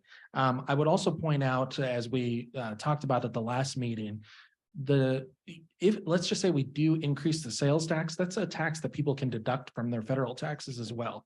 And so utility taxes, they can't do that, of course.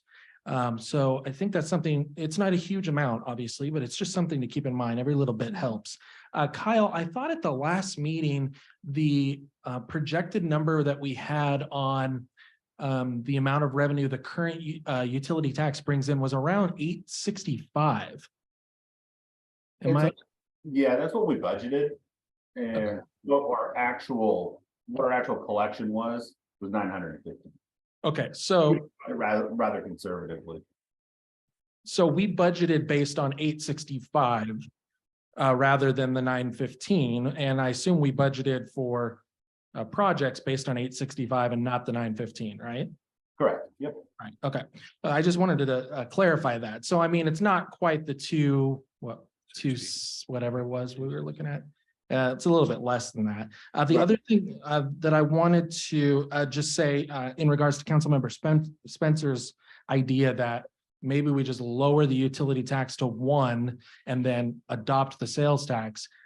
I really think I'd be more comfortable with just doing one or the other.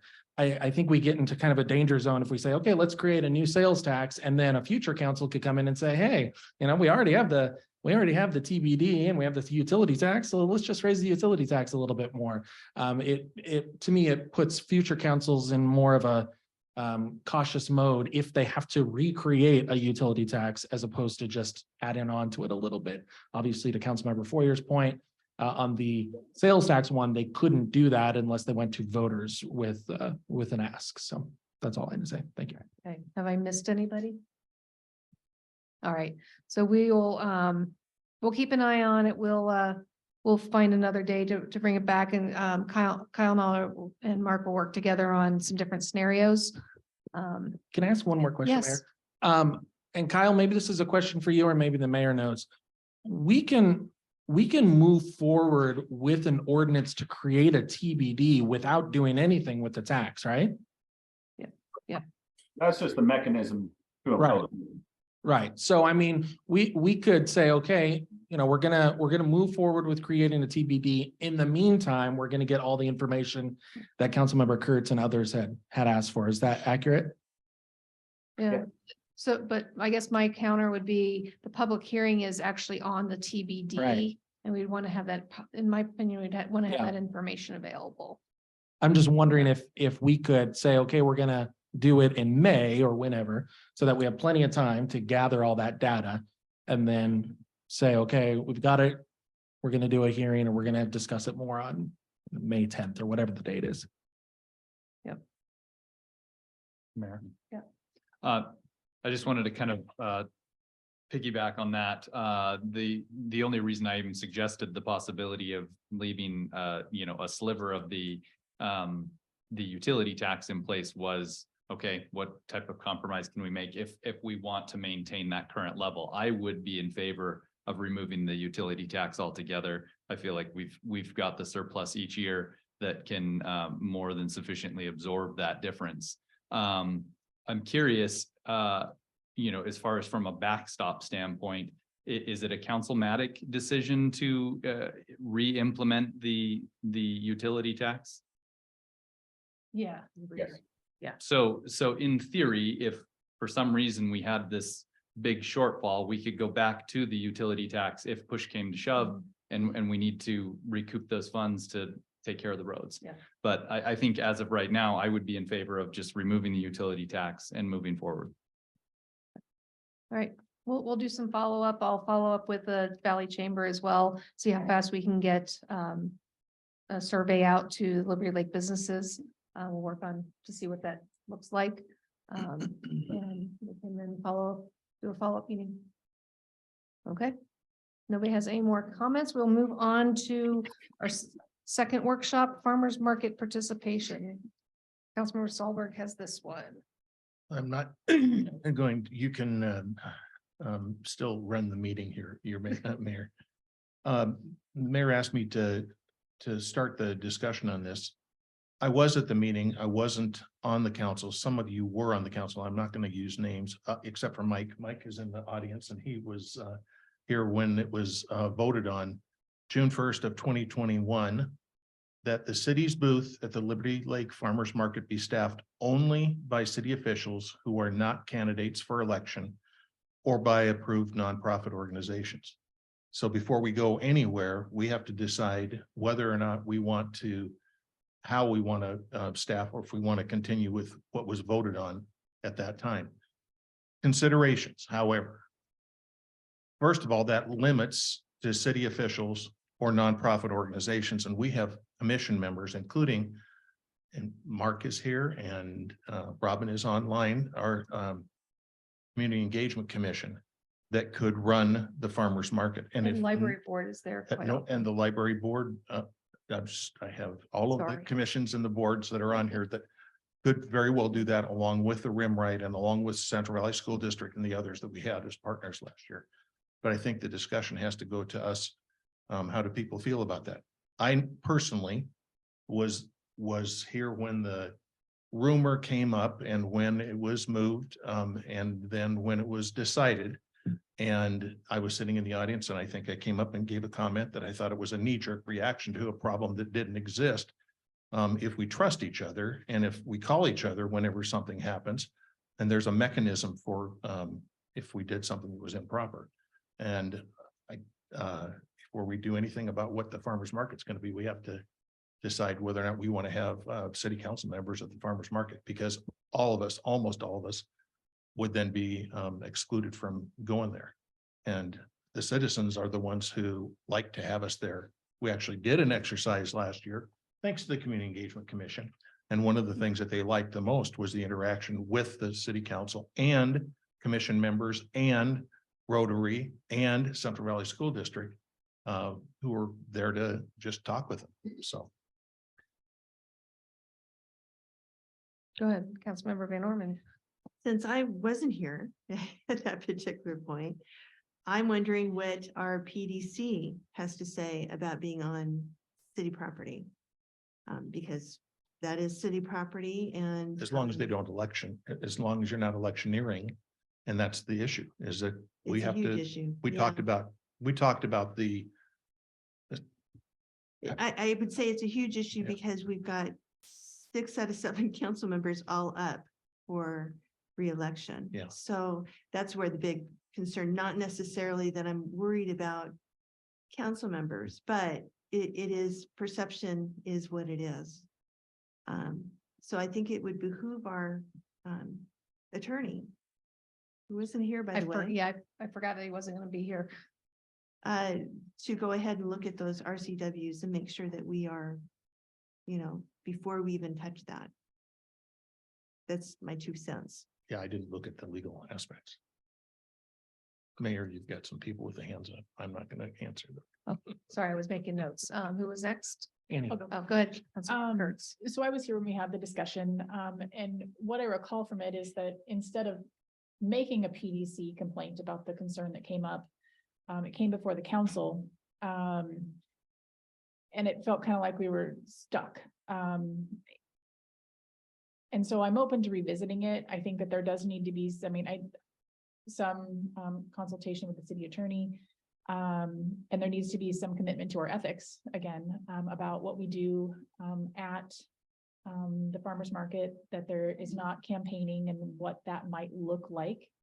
Because to Councilmember Van Orman's point, perception is reality for some people.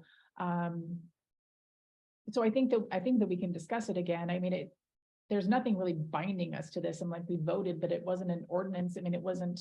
I'm surprised we all abided by it, honestly, because, but I do think that the public enjoys the communication with council members. I do appreciate the difference in what the city booth has looked like over the last 2 years too, because I think it's allowed the opportunity for more of our organizations to be a part of it. We have the Community Engagement Commission, all the things that have already been talked about. So I think we need to talk about it more and understand if there's any legal ramifications for us, and that we need that input from Sean. Councilman Cargill.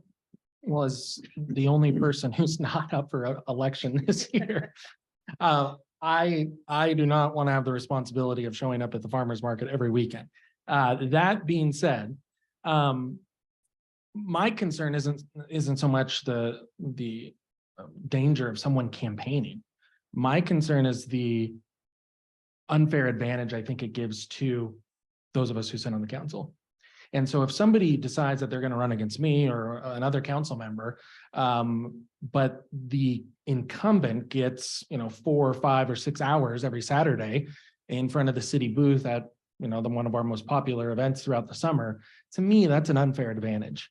And I wouldn't feel comfortable doing that if I were up for election. And I think the city should have a policy that during the election season, if you're on the ballot, you shouldn't be at the city booth. Again, not because I don't trust any of you to not get involved in the politics, but just because it's not fair to those who perhaps want to run for office as well, for us to basically be at that position every Saturday. So that's my point of view. Mayor and Chris, the last time, and this could happen again, there may be people that are on the ballot, but they're unopposed. Yeah. And then there's no unfair Yep. advantage, and that's Yep. just a consideration. Yeah, and I would think if we're going to reconsider it, that we put that sort of provision in, that if you're unopposed, then it doesn't make any difference. Well, and if we are going to stick with this, that we consider other staff. Yeah. Because we have limited it Yep. to city officials. And I think that having Mark there was very helpful for me. I think it might have been even helpful for him when he Yeah. first came up. And then our other staff and some of the directors. I'd love to see the library there, more frequently, but the Community Engagement Commission was there with us as soon as they started up, almost every single week. And if we can't move on from this, I think we need to give them the authorization to be able to staff and move ahead with their plans, because we have about 4 weeks. Yeah. And we're gonna have people that are going there now, and I don't know when when you guys are gonna file or when everything is gonna happen. But It's in May sometime. isn't it in April? No, filing weeks in May, Is- but some of us have already. Oh, filed no, with I meant the PDC. farmer's market's gonna open though in April. Yeah. Yeah, so we only have, a short amount of time. First couple of weeks is gonna get rainy on, maybe even snow, but I'll go. It's usually something of the sort on those weeks. Mayor, I'll Yeah, comment. sure, go ahead. Yeah, I was part of that process as well. Totally agree with what Cargill's saying. It's an unfair advantage to anybody that is opposing an incumbent. It's just human nature to, not that maybe anybody in this room wants to lead off with, hey, how about a campaign donation at the farmer's market? But it's just human nature. It's gonna come into the conversation, not intentional. Which to me, it just begs for a PDC complaint. So why even open that door? I totally agree. If you're running unopposed, I don't see that there's any advantage or disadvantage there. However, I guess one could take that as if you're running unopposed, you could promote other council members or other opponents to incumbents. So just, it's the perception. It's not that I don't think it's intentional, it's just the perception. So it seems to me you have a long list of other opportunities for other entities of the city to represent. But because of the way that that was worded 2 years ago, they're excluded from consideration. So we need to do something to change that. And if it's not going to be us that are there, and the other part of it is the mayor of our city, in my opinion, should be there without any hesitation. City council members may be different because we're a legislative body, but for the citizens for a year to not be able to interact with the mayor of their city, to me, is ridiculous. And that's just my personal opinion, but.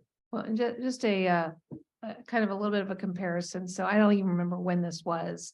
But Mayor Peterson used to write the monthly or sometimes, weekly, when the Splash was weekly, the mayor's quarter in the Splash. And we checked with the PDC and MRSC on that because we were concerned about the same thing, having the unfair advantage of having that in the Splash every time. And they say if it's something he's been doing on a regular basis, that's nothing. They weren't concerned about it, and they really didn't see the potential of a legitimate complaint because it's something he did as a regular part of his job on a regular basis. Just for comparison is all.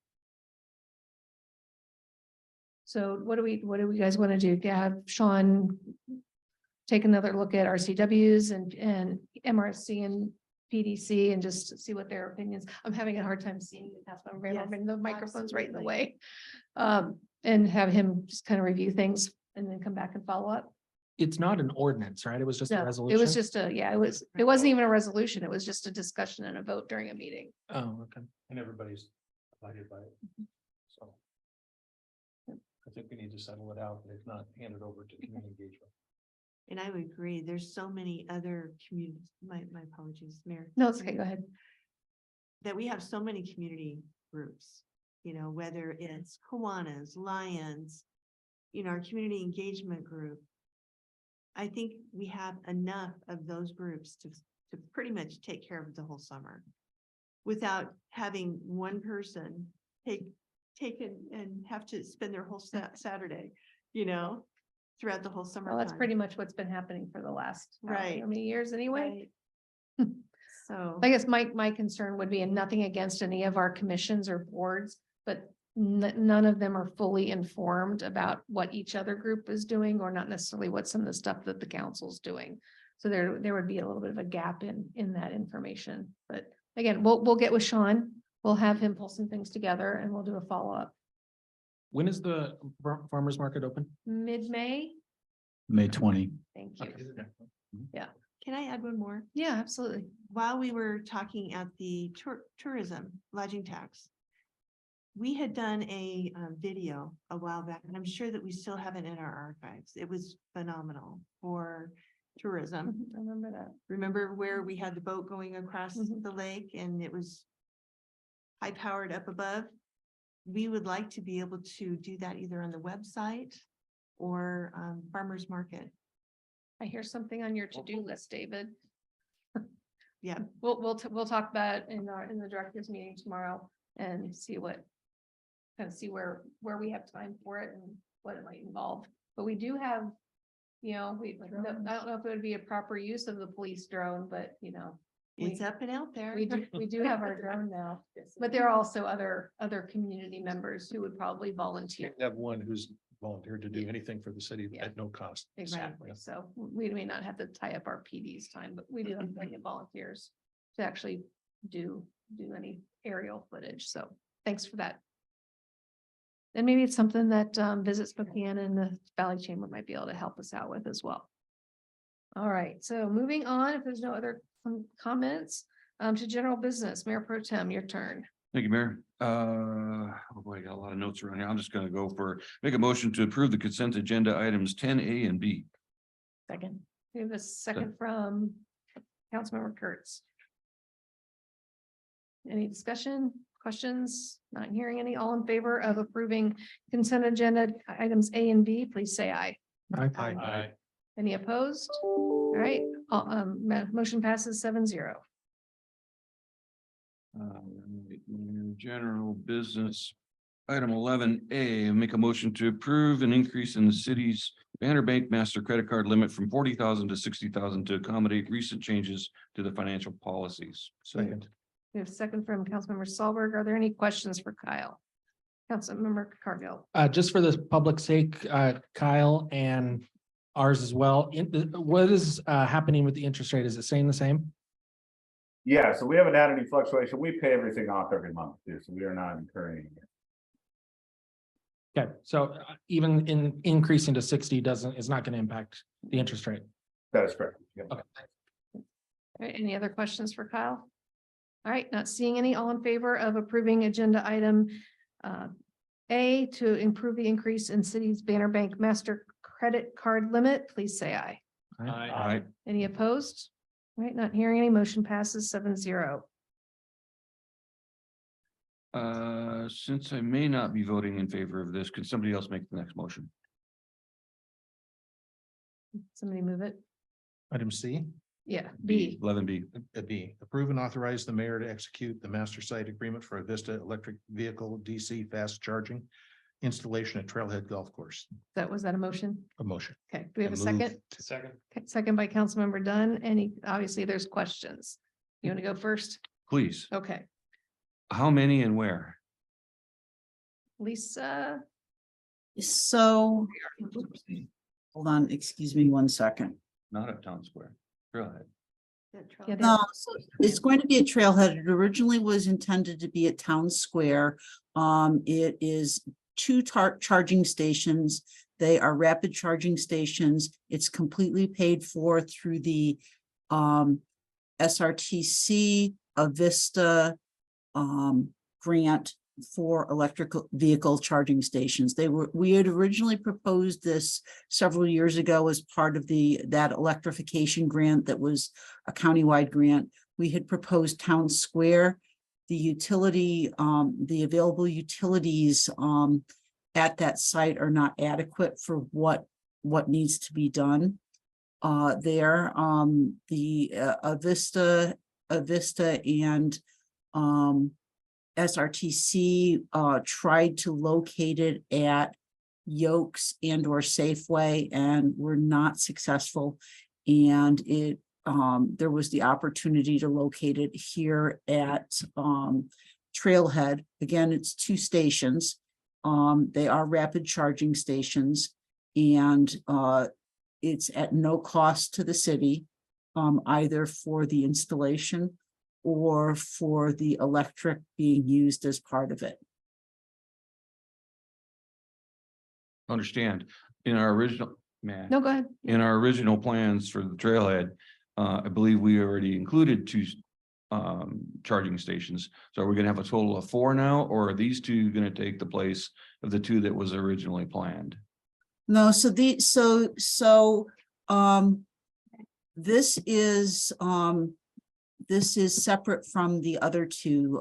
Council previously passed a contract that actually at the last council meeting or 2 council meetings ago, and it was the wrong contract. We do have the potential to add 2 long-term charging stations that are at the clubhouse. These are a different type of charging station. So this is part of the rapid charging stations that are going to help better serve the electric vehicle movement, if you will.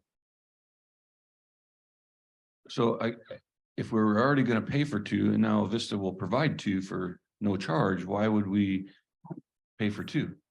So we may not, and so there's another grant that we can get through Avista for that with a minor cost to it. That would be for long-term, and we may or may not do that. We're looking at it. So this one is a freebie. And so again, it's the ideal location for this, given the facilities, and the cost will be borne completely by the grant. The utility cost will be borne completely by Avista. I understand that. You still look confused. I'm not confused. Okay. I'm not getting an answer. So we're Okay. gonna have four. Because I don't have something to bring forward to you yet, Mayor Pro Tem, for you to make a decision whether or not we will do the other two stations. There were two stations that were intended as long-term for employee charging stations, that were going to be, at the location in front of the clubhouse. That's not what these are, and this is not what they will be. I will have to bring something else forward to you, for you to make a decision whether or not to install those two. We do have the ability to do it at some point in the future, if we don't do it now. But this is a separate situation. So one final question, does this have any impact then on our parking count for the size of the building? It does not. Thank you.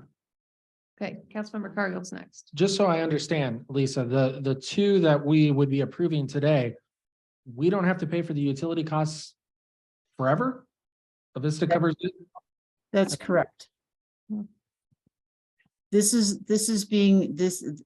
cost is, there is no cost to us on this. This was the grant that was both for the installation and for the ongoing cost of electricity.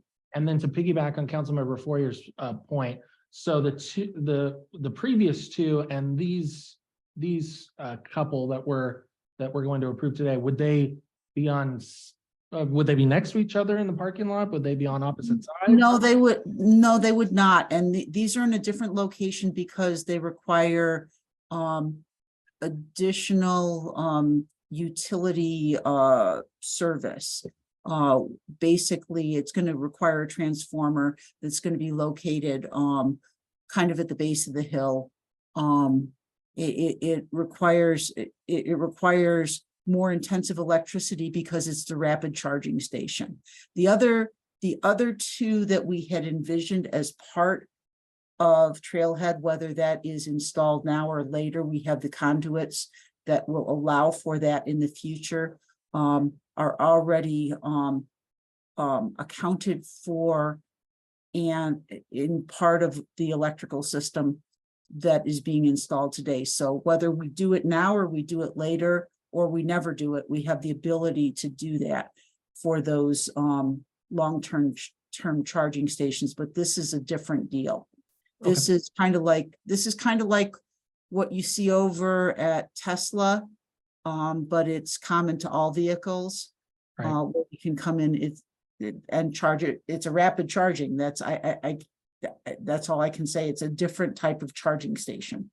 Yeah, okay, thank you. Sure. Any questions, Councilmember Dunn, and then Councilmember Spencer? Yeah, just to clarify the vernacular for everybody's benefit, I think. Level 3 is the reference to DC fast charge as a function for modern electric vehicles. DC, direct current, so that's hence the transformer and the levels of energy involved. To be simple about it, a car equipped with a level 3 charge capability could be brought to 80% or about of its charge in about 25 minutes. Level 2 is what we have previously arranged or planned for regarding the Trailhead site. Level 2 is a significantly lower amount of energy and AC or alternating current only. So those chargers are, a little bit smaller, diminutive in feature size. And in fact, we were one of the first to place one in our town square. If you're really interested in what the level 3 charge apparatus looks like, step over to it says STA Park and Ride. They also have a level 3 charge apparatus already installed in a similar grant program. Right. Thanks. Thanks. Councilmember Spencer, I think you were next. Yes, thanks. So I guess I'm curious, what are the ramifications if the parking lot's full? Are those spots only limited to electric vehicles? No. Oh, they're not. Yes, they are. They should be. Should be. I mean, it will say electric charging station, but I don't believe that it's not like parking in a handicapped parking space when you won't have the tag. If we signage it, right? Can't we have them towed? I'll jump in, Mayor. I read today from the state that it's 100, and I think it was a 75, it might have been a $25 fine for parking in a charging spot if you're not charging. Okay. So that's the reason why I'm bringing this up. How many do we have? Because the way I read that, I thought it was a state law. I'd have to go back, but it said anybody, even EV cars that are not charging, cannot just park there. So That may be the, because there are some new rules going into effect July 1st, so that may be with the new rules. Be that as it may, we are over parked. We were intentional in the over parking at Trailhead. We had always planned for 2. As I said, we may or may not, and that will be council's choice, implement the alternating current charging stations at this time, but we have the capability of doing it in the future, should the demand be there for it at some point. Can I have some follow? I didn't get to finish Spencer. my comments. So I guess, I guess we'd have to find out on whether that's the case. I guess my question is the location is at a golf course or event center, is what we've created. And, so if somebody goes golfing and plugs their car in before they leave and it's only 25 minutes, but they're a couple hours in, is that going to create a problem for those individuals? Because it's no longer charging, it's already tapped it out. And I know it was kind of addressed that they looked at different locations that were, you know, more centralized, kind of town square area. I guess I'm just kind of curious as to the use of that specific location for, you know, having people stop and fill up their vehicle, so to speak.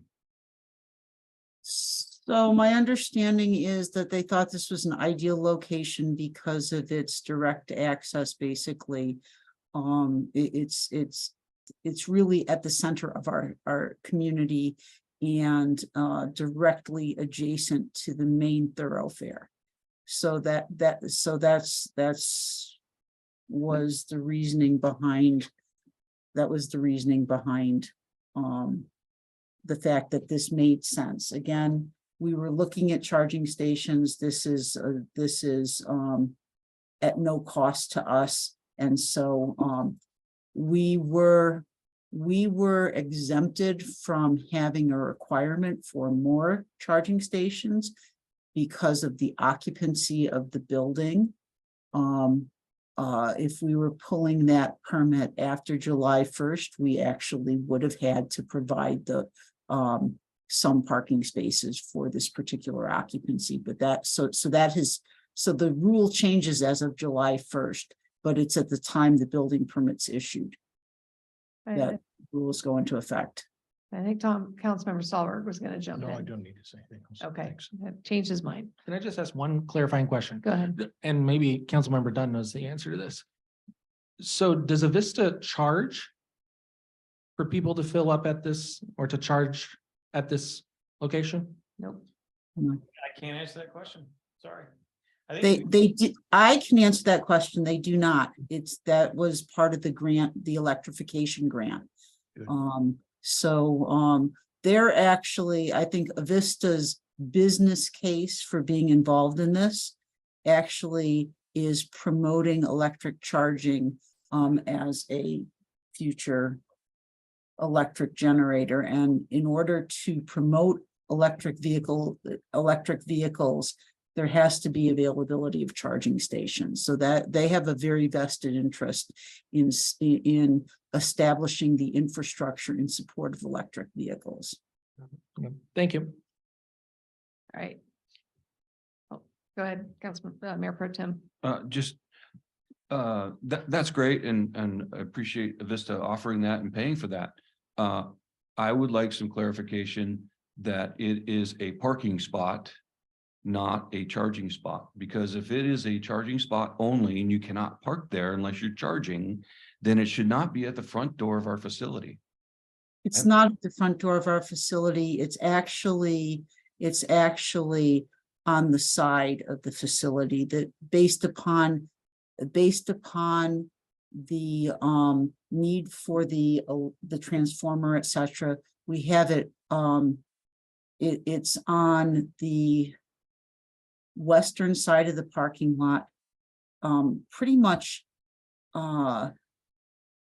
in the southern third. There's two spots. It's not quite in the corner, but it's a few spaces. It's a few spaces south of the corner. All I'm suggesting is if we have a full house at the parking lot and there's 4 spots that are sitting there vacant because you're not charging, somebody's going to park there and somebody's going to get upset about it, and then we'll be dealing with it. So that's all. Thank you. Yeah, I just wanted to kind of echo that. I mean, it is an interesting concept, and you know, if Avista is willing to do that for free, set it all up for free and provide the energy for free, what are the ramifications when there's only 2 spots that are the free? Are we charging for our spots? No? So again, I want to say this, the city of Liberty Lake in 2020 agreed to provide for 2 parking spaces as part of this grant, this regional electrification grant. Originally, we were thinking Town Square in particular, because at one point we were actually looking at potentially locating a city hall in the Meadowwood building. That was the thought process at that time. The city council approved our participating in this grant. This is the location that we have identified. Again, I understand what you're saying. We do have more parking spaces than what is required at Trailhead. We had always planned for 2. As I said, this will be the first 2. We have the ability to do another 2 at some point. We may not decide to do it before we open. We may decide to do it based upon demand at some point in the future. But the reality is that we did commit to participating in this electrification grant. So I'm going to stop. Chief Simmons is on by Zoom and he's got his hand up, so hopefully he can answer the question. Thank you, Mayor. Yeah, those 2 parking spots. Well, first of all, the PD took part in the site survey of the site. So the 2 parking spots are on the far northwest corner of the parking lot. So they're almost the 2 farthest parking slots away from the facility. Second of all, I think Avista liked this location because of some of the security measures that existed that didn't exist in other locations, mainly the cameras at the location. So I just wanted to let the council know that that was one of the variables that went into the selection of this location, was the security measures to avoid tampering and theft from the actual charging stations. Thanks.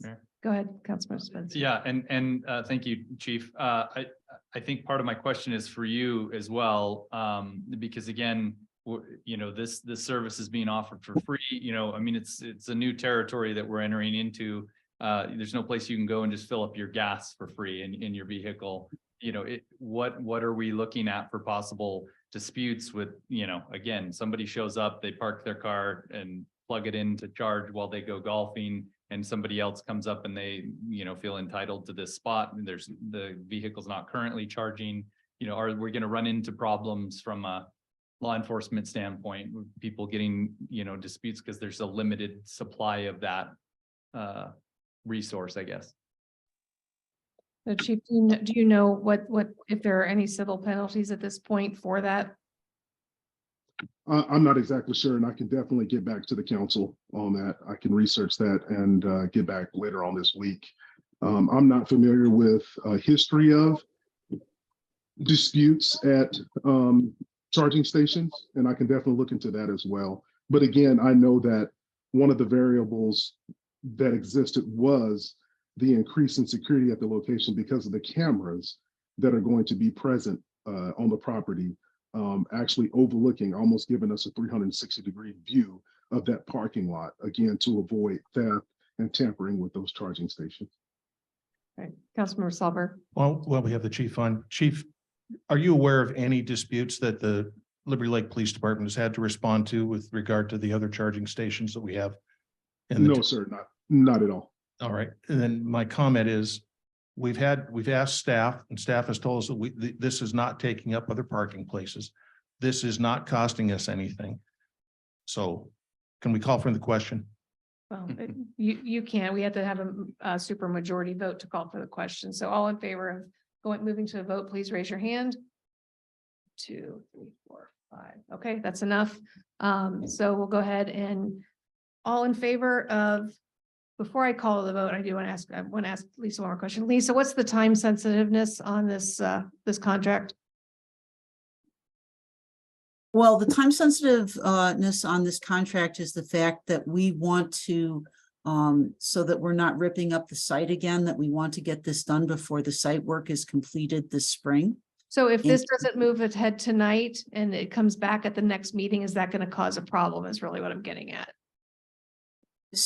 I don't believe so, but I do believe that we need to move on it within the next several meetings, because otherwise we're going to be, it's going to be delaying work at Trailhead. That's all I need to know, just in case. So that's not going to sway anybody's vote, but I just want to get that information out there. All right, those in favor of approving action item B, to authorize the mayor to execute the master site agreement for a Vista electrical vehicle DC fast charging station, please say aye and keep your hands, or raise your hands so I can count. I got 1, 2, 3, 4 in favor. And then those opposed? 3 opposed. You have the counts with those. All right, so motion passes. Action item B passes 4-3. All right. On to number C, letter C. Okay, Mayor, thank you. General Business 11C, make a motion to approve the award of a contract in the amount of $223,436 for construction of the Liberty Lakes Road slip lane closure to Bacon Concrete, and authorize a staff managed contingency in the amount of $33,564 for a total authorization of $257,000 even, and authorize the mayor to execute the contract. We have a second. Second. Okay, so second by Councilmember Van Orman. All right, questions, comments? Councilmember Kurtz. If there are trees and such that are gonna be taken out of the landscaping, are we gonna be able to reuse those in any sort of way? I do not know the answer to that. Perhaps Jen can answer. I do know that we do have landscaping included in the bid documents for that are going to match the plantings elsewhere, but I'm not sure if the plantings being removed could be reused in any way, shape, or form. Jen, do you want to know? Yeah, if there are any trees that need to be removed, they should be able to be replaced somewhere else. I doubt they're heavily rooted enough to not be transplanted. Thank you. Thank you. All right, any other questions or comments? All right, not seeing or hearing any of those in favor of awarding the contract for a total of $257,000 with Bacon Concrete, please say aye. Aye. Any opposed? All right, motion passes 7-0.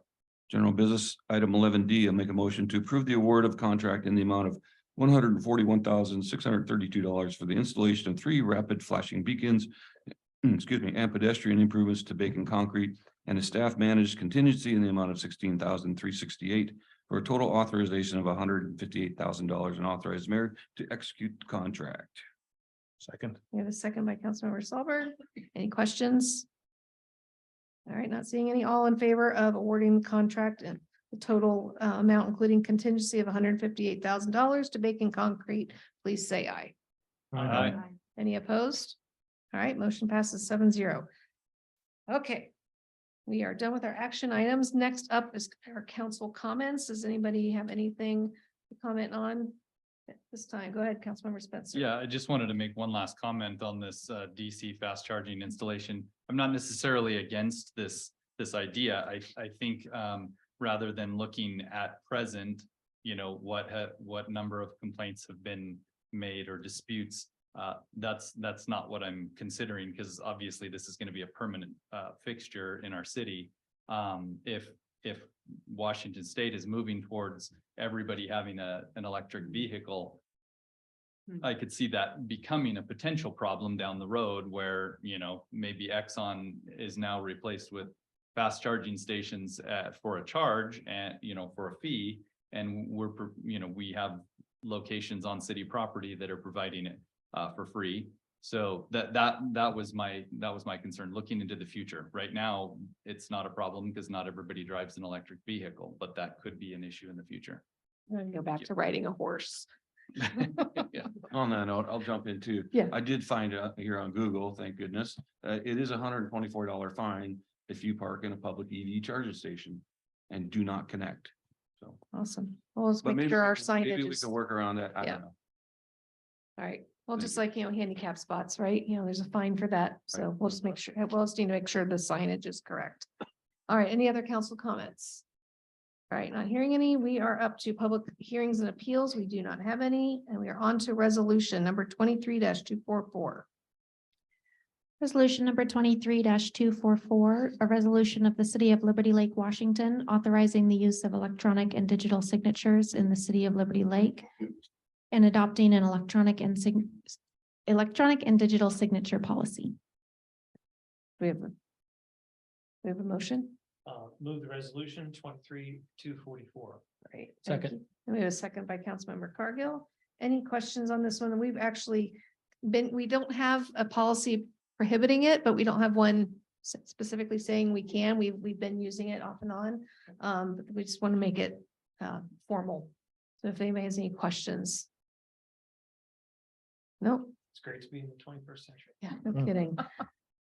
All right, so not seeing or hearing any questions. All those in favor of, oh, sorry, almost missed it. Sean's not here to pat me on the shoulder. Do we have any public comment on resolution 23-244 before we go to a vote?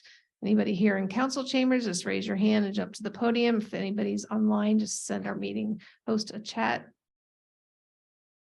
We're gonna call that really quick. Nobody, Todd? All right, we have nobody here, so we'll go ahead now and move on to the council vote. Those in favor of approving resolution 23-244, please say aye. Aye. Any opposed? All right, motion passes 7-0. Now we're on to ordinances. Ordinance reconsideration of ordinance 292-2022. Kelsey.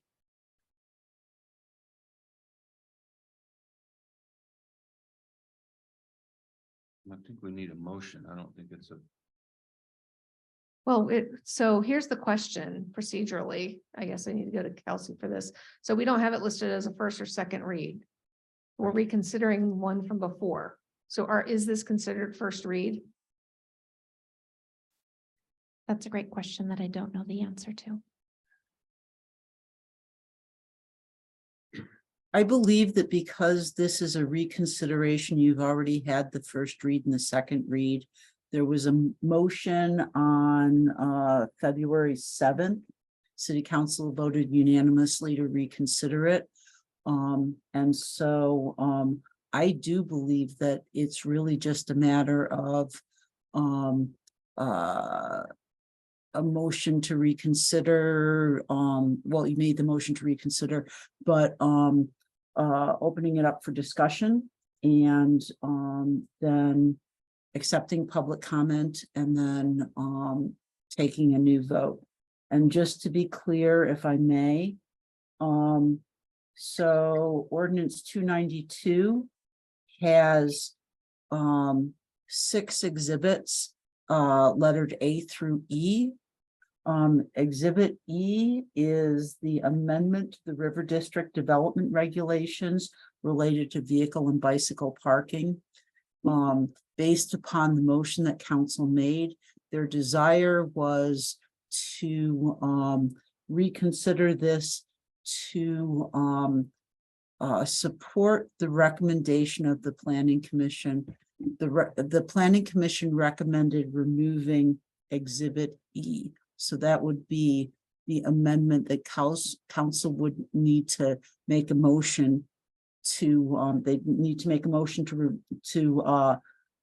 exclude Exhibit E from this ordinance. If they wanted to amend the ordinance to be consistent with the Planning Commission's recommendation. Councilmember Dunn. Madam Mayor, I'd like to move that ordinance 292 ended to remove Exhibit E. Do we have a second? Can you restate the motion? I'm sorry. I'd like to move that ordinance number 292 be amended to remove Exhibit E per the recommendation of the Planning Commission. This is something we missed. Yeah, it was presented during to us. the first one. So do we have a second? I'll second. We have a second by Councilmember Solberg. All right, any questions or comments? Go ahead, Councilmember Mayor Pro Tem. You start looking at each other like you don't know who Well, wants to I go don't- first. Go ahead, go ahead. I'm still thinking. I'm no procedural expert, but I think the motion is to make an amendment to the ordinance like we would any other amendment. So I feel like we're probably gonna have to go through the first and second read again on an amended ordinance. I don't, That's Well, kind of, it's, I was thinking. it's actually, it's a vote to reconsider the ordinance. Well, that was, I thought that was already voted on. but that's an amendment to the ordinance, is it not? I'm not trying to drag this out, don't get me Yeah. wrong. Just want to do it right, that's all. Yeah, the vote was already made at the two meetings ago to Right, yep. reconsider it. So that's already been accepted. Now the question is, the motion is to actually make the change. And per Lisa's direction, And that doesn't. if we okay. remove Exhibit E, that It's a- satisfies the vote that most of us here understood that we were voting to support the recommendation of the Planning Commission. So to my technical question then, maybe for Lisa, in your summary statement here, it says by removing Exhibit E amendments to River District Development Regulations, Section 10-3D. I think I'm understanding that there's two parts to this, and one of them is related to River District only, the other is to the remainder of the city. Is that correct? That is correct. And so the amendments to parking were for the city development code were Exhibit D. And actually, the other amendments that we considered as part of the annual cycle were actually A through D. Right, so I guess my question is if we're going to remove Exhibit E, wouldn't we do it for both? No, it's only, we're only Only for the River reconsidering it District. for the River District piece. When I prepared this ordinance for council's consideration, I intentionally made the River District parking regulations a separate exhibit to make it easy for council to remove it if that was their desire, if they wanted to amend the ordinance that had been noticed, which included the River District because it was noticed before the Planning Commission made their recommendation. So I had to present to council the entire ordinance as it was noticed. But I did leave Exhibit E off of it, or I did have Exhibit E as separate from the other parking regulations to simplify your process in approving the ordinance and potentially consistent with the Planning Commission's recommendation. So the Planning Commission was fine with Removing it. Exhibit, you called it D, I think, for the city. Yes. Just, They approved all of the exhibits A through D. What they recommended was that the amendments to River District not be approved. Now, they didn't have an ordinance in front of them. They were deliberated on each of the amendments that were before them. And so when I prepared the ordinance, I did it as each amendment to the code was a separate letter. If you remove Exhibit E, all of the other amendments that Planning Commission recommended would remain in place. Thank you for that explanation. So then I asked the question on the motion, do we need to call out specifically Exhibit E of the River District Development Well, Regulations? the motion was for Exhibit E, But it didn't, which is only for the River District. is there not an Exhibit E for the city? No, that was D. No, Oh, it's D, okay. Okay. Okay. All right. If there are no more questions or comments, we'll go ahead and see if there's any comments or from the public. So if there's anybody here in chambers or anybody on Zoom who'd like to comment on the proposed change to ordinance 292-2022, please speak now or forever hold your peace. Todd, anybody?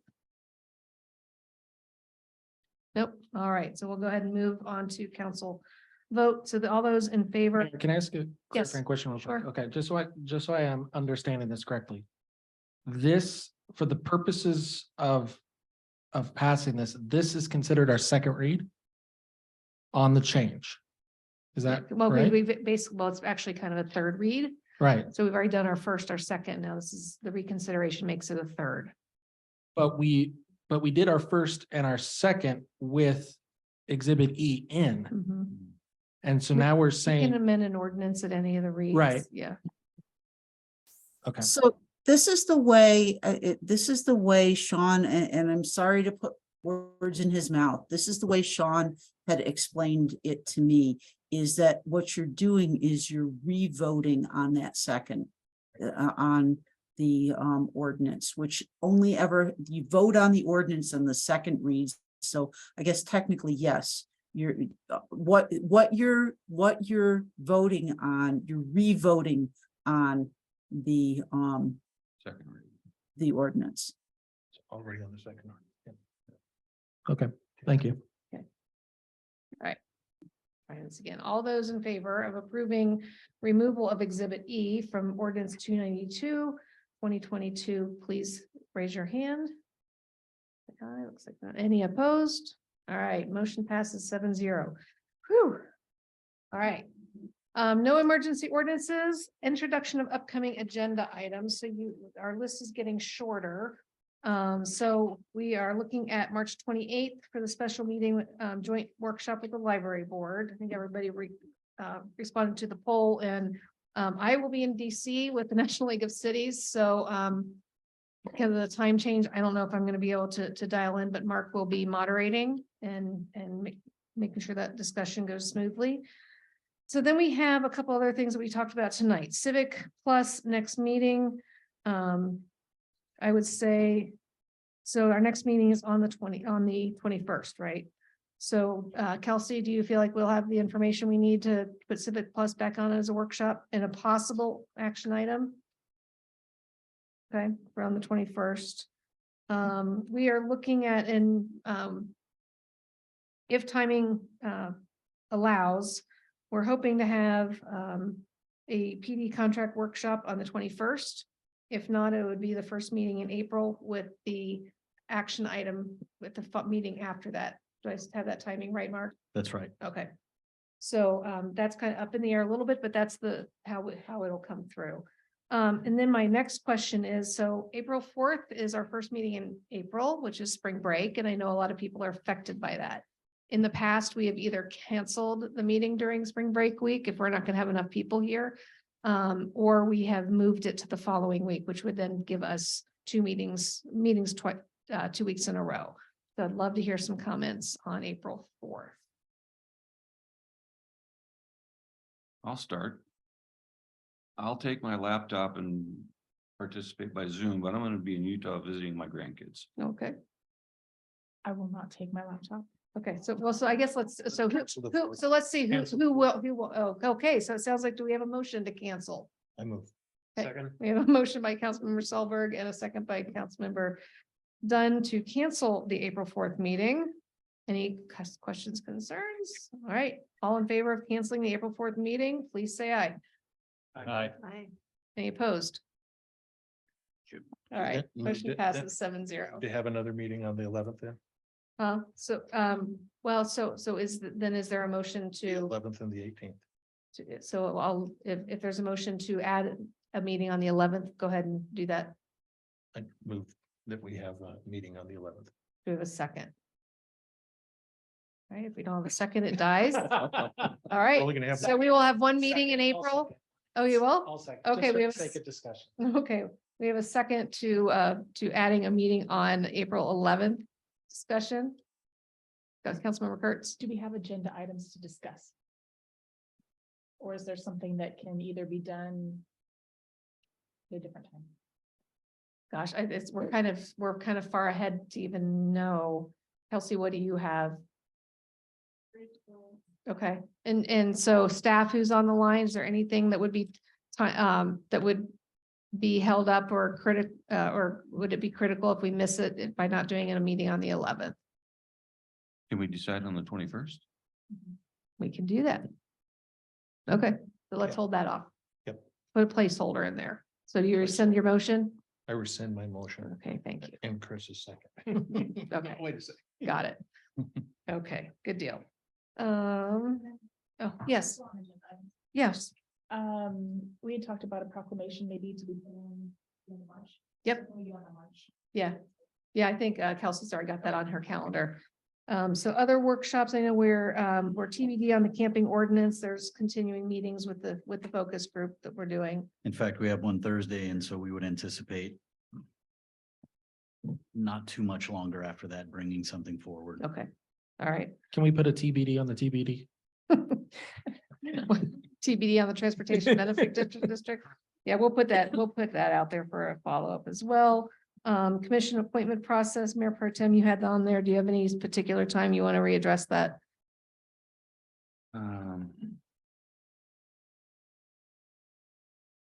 And we've moved to, having the potential appointees here when they're available. I know, Does that satisfy things for now? I think so for me, but I don't want to speak for everybody.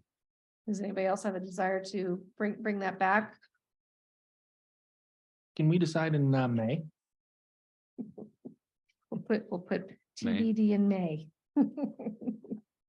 All right. And then Selkirk Middle School is still pending what's happening with the improvements at the hub. So that we're looking months out on that. So. And do we need to also add on here elected officials at the farmer's market Okay. between now and May, whatever date is the first farmer's market?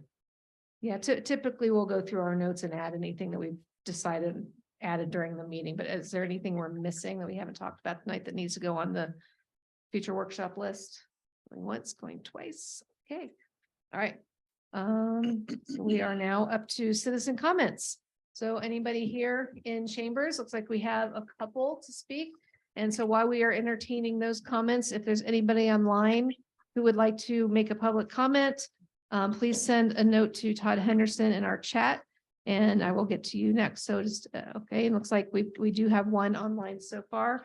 Just remember again, we've got 3 minutes to make a comment. And if we need to follow up, we'll get back to you. So eeny, meeny, miny, mo, Sue.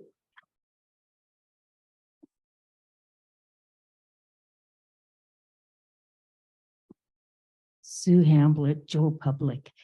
When it comes to the farmer's market, I spent a lot of time there hanging out with people.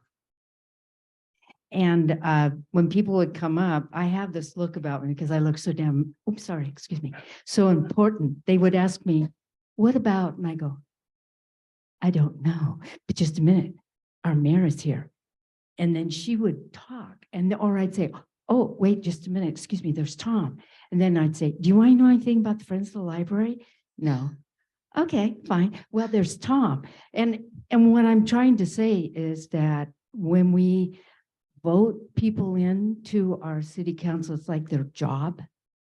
And we as citizens want them to be there when they can communicate with us and do their job.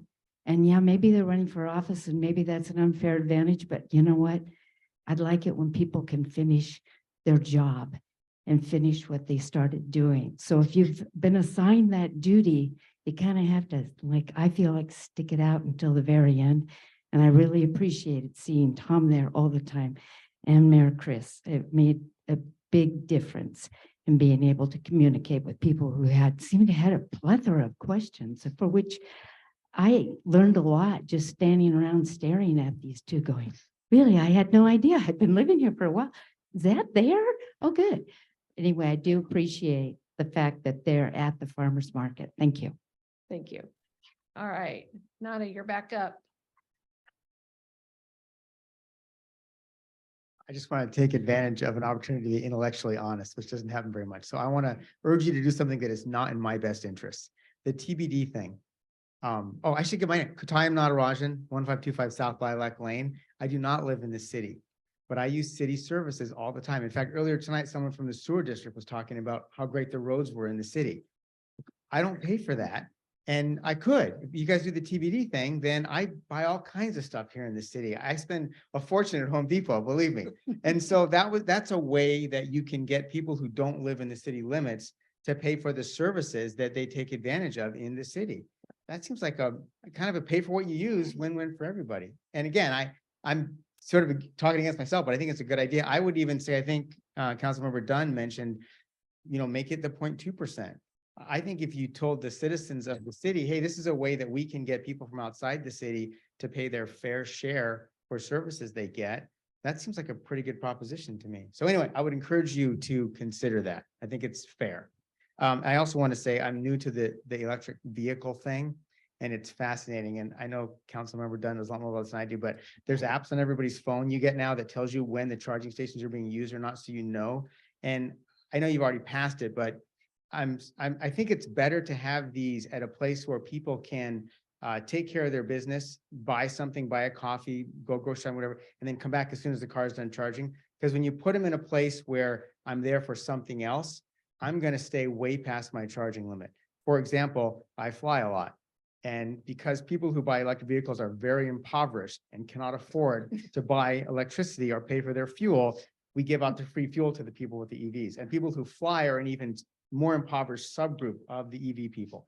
So you go to the airport and I fly usually for a day or two, sometimes 3, but not very often. My car charges up in 5 or 6 hours.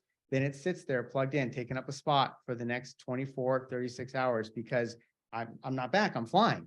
Same thing if I'm playing around to golf, my car's charged in 2 hours, but I'm not there for another 6 because I'm golfing. So I think it's better to have these in a place where I can go in, have my coffee, 25 minutes is up. You know what? I'm going on my way now, as opposed to a place where I'm not going to come back because I'm doing something else.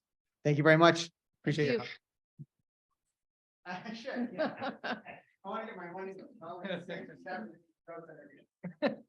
All right, we've got one more here in council chambers, then we'll go to our two on Zoom. Mike Kennedy.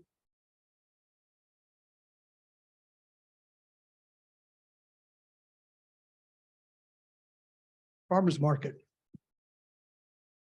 I started sitting in this audience 17 years ago, and I was involved in many conversations, and for a period of time, about 6 years, I was on this council. And during that period of time, I had the privilege of working with other council members, Chris Kaminskas,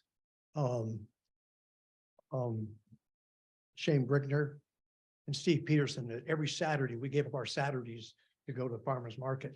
And we were the representative of this city to the citizens that were there, and they enjoyed having us there. We did not have the other groups that now are involved, which is outstanding that we have these citizens coming forward and being involved. I'm encouraged by that. But 2 years ago, situation happened, which I absolutely regret of being involved with. I'm nervous even talking about this because I've never had a subject I'm more uncomfortable about talking about than this subject about farmers market, as great as it is. When I was elected an official twice, I raised my hand and I swore that I would uphold and protect and abide by all the rules and regulations of the city council. So I took on a responsibility that no one else does when you become elected. And you don't have the choice to suddenly look at a rule and go, I don't like that one, so I don't think I'm going to go according to that. You have a conscience that you have to do things that you don't want to do. And 2 years ago, farmer's market, that's what started happening. We had a situation where individuals started campaigning that were there. How we tried to handle it was to say, you can't do that here because the RCW is very clear. You cannot campaign on city property. What was looked at as his excuse was by ex-council member and existing council member was, well, we go outside the booth. That's still city property, still city property. And what we started experiencing is that we had an elected official who was no more elected official coming in and purposely campaigning for an existing individual who was running for office. Now, two of the people who were there, Holly Woodworth and myself, we were running unopposed. And this comes back to what you're saying, if you're running unopposed, you should be able to be there. That won't work. We thought it was going to work. It didn't work. And why? Is because citizens every single weekend would come up to Holly and I and say, who would you support? Who do you think I should vote for?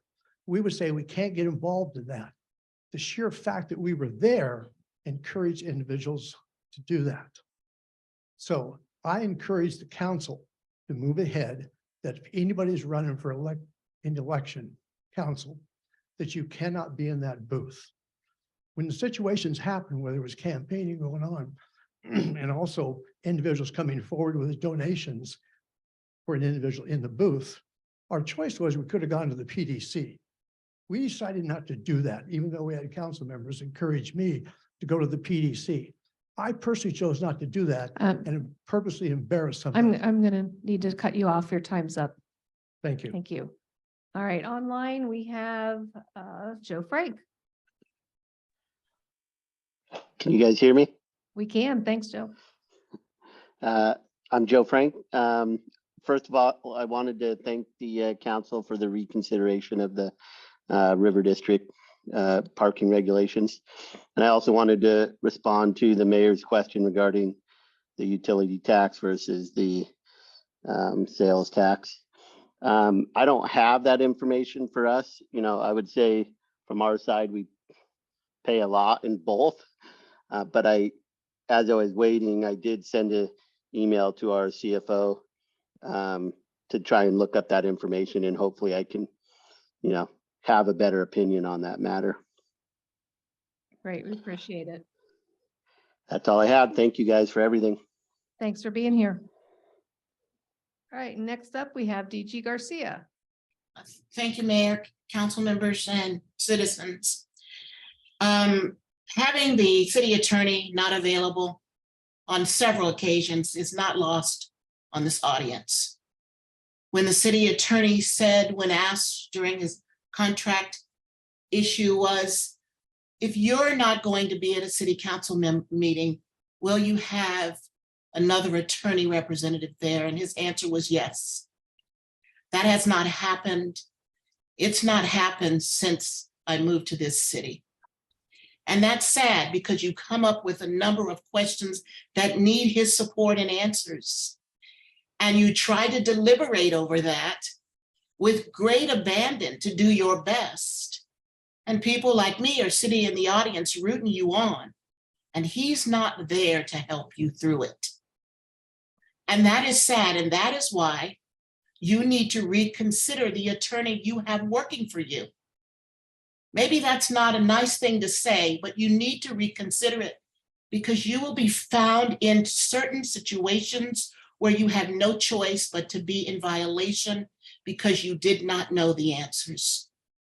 Secondly, it is not always a conflict that's intentional when council members or mayors violate their oath of ethics, their sworn oath to the office, and even things like conflict of interest on talking about voting and who will you vote for at the city booth.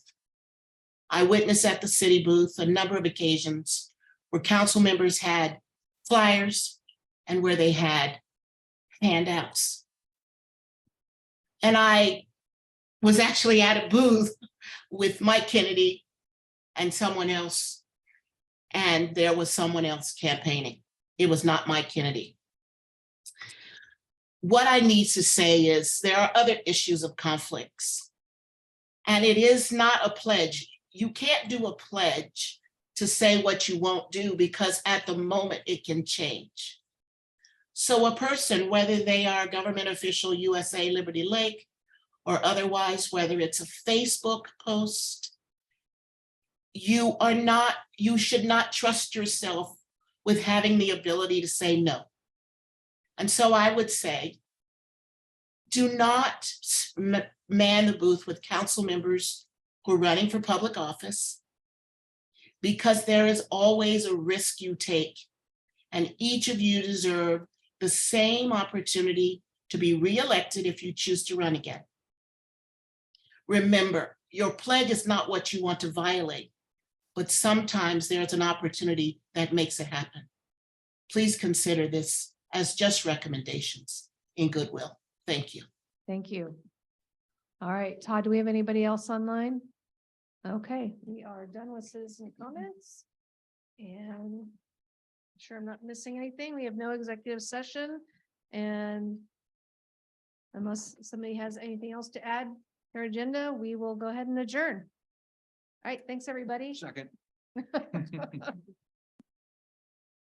Thank you. That's one of those, unless there's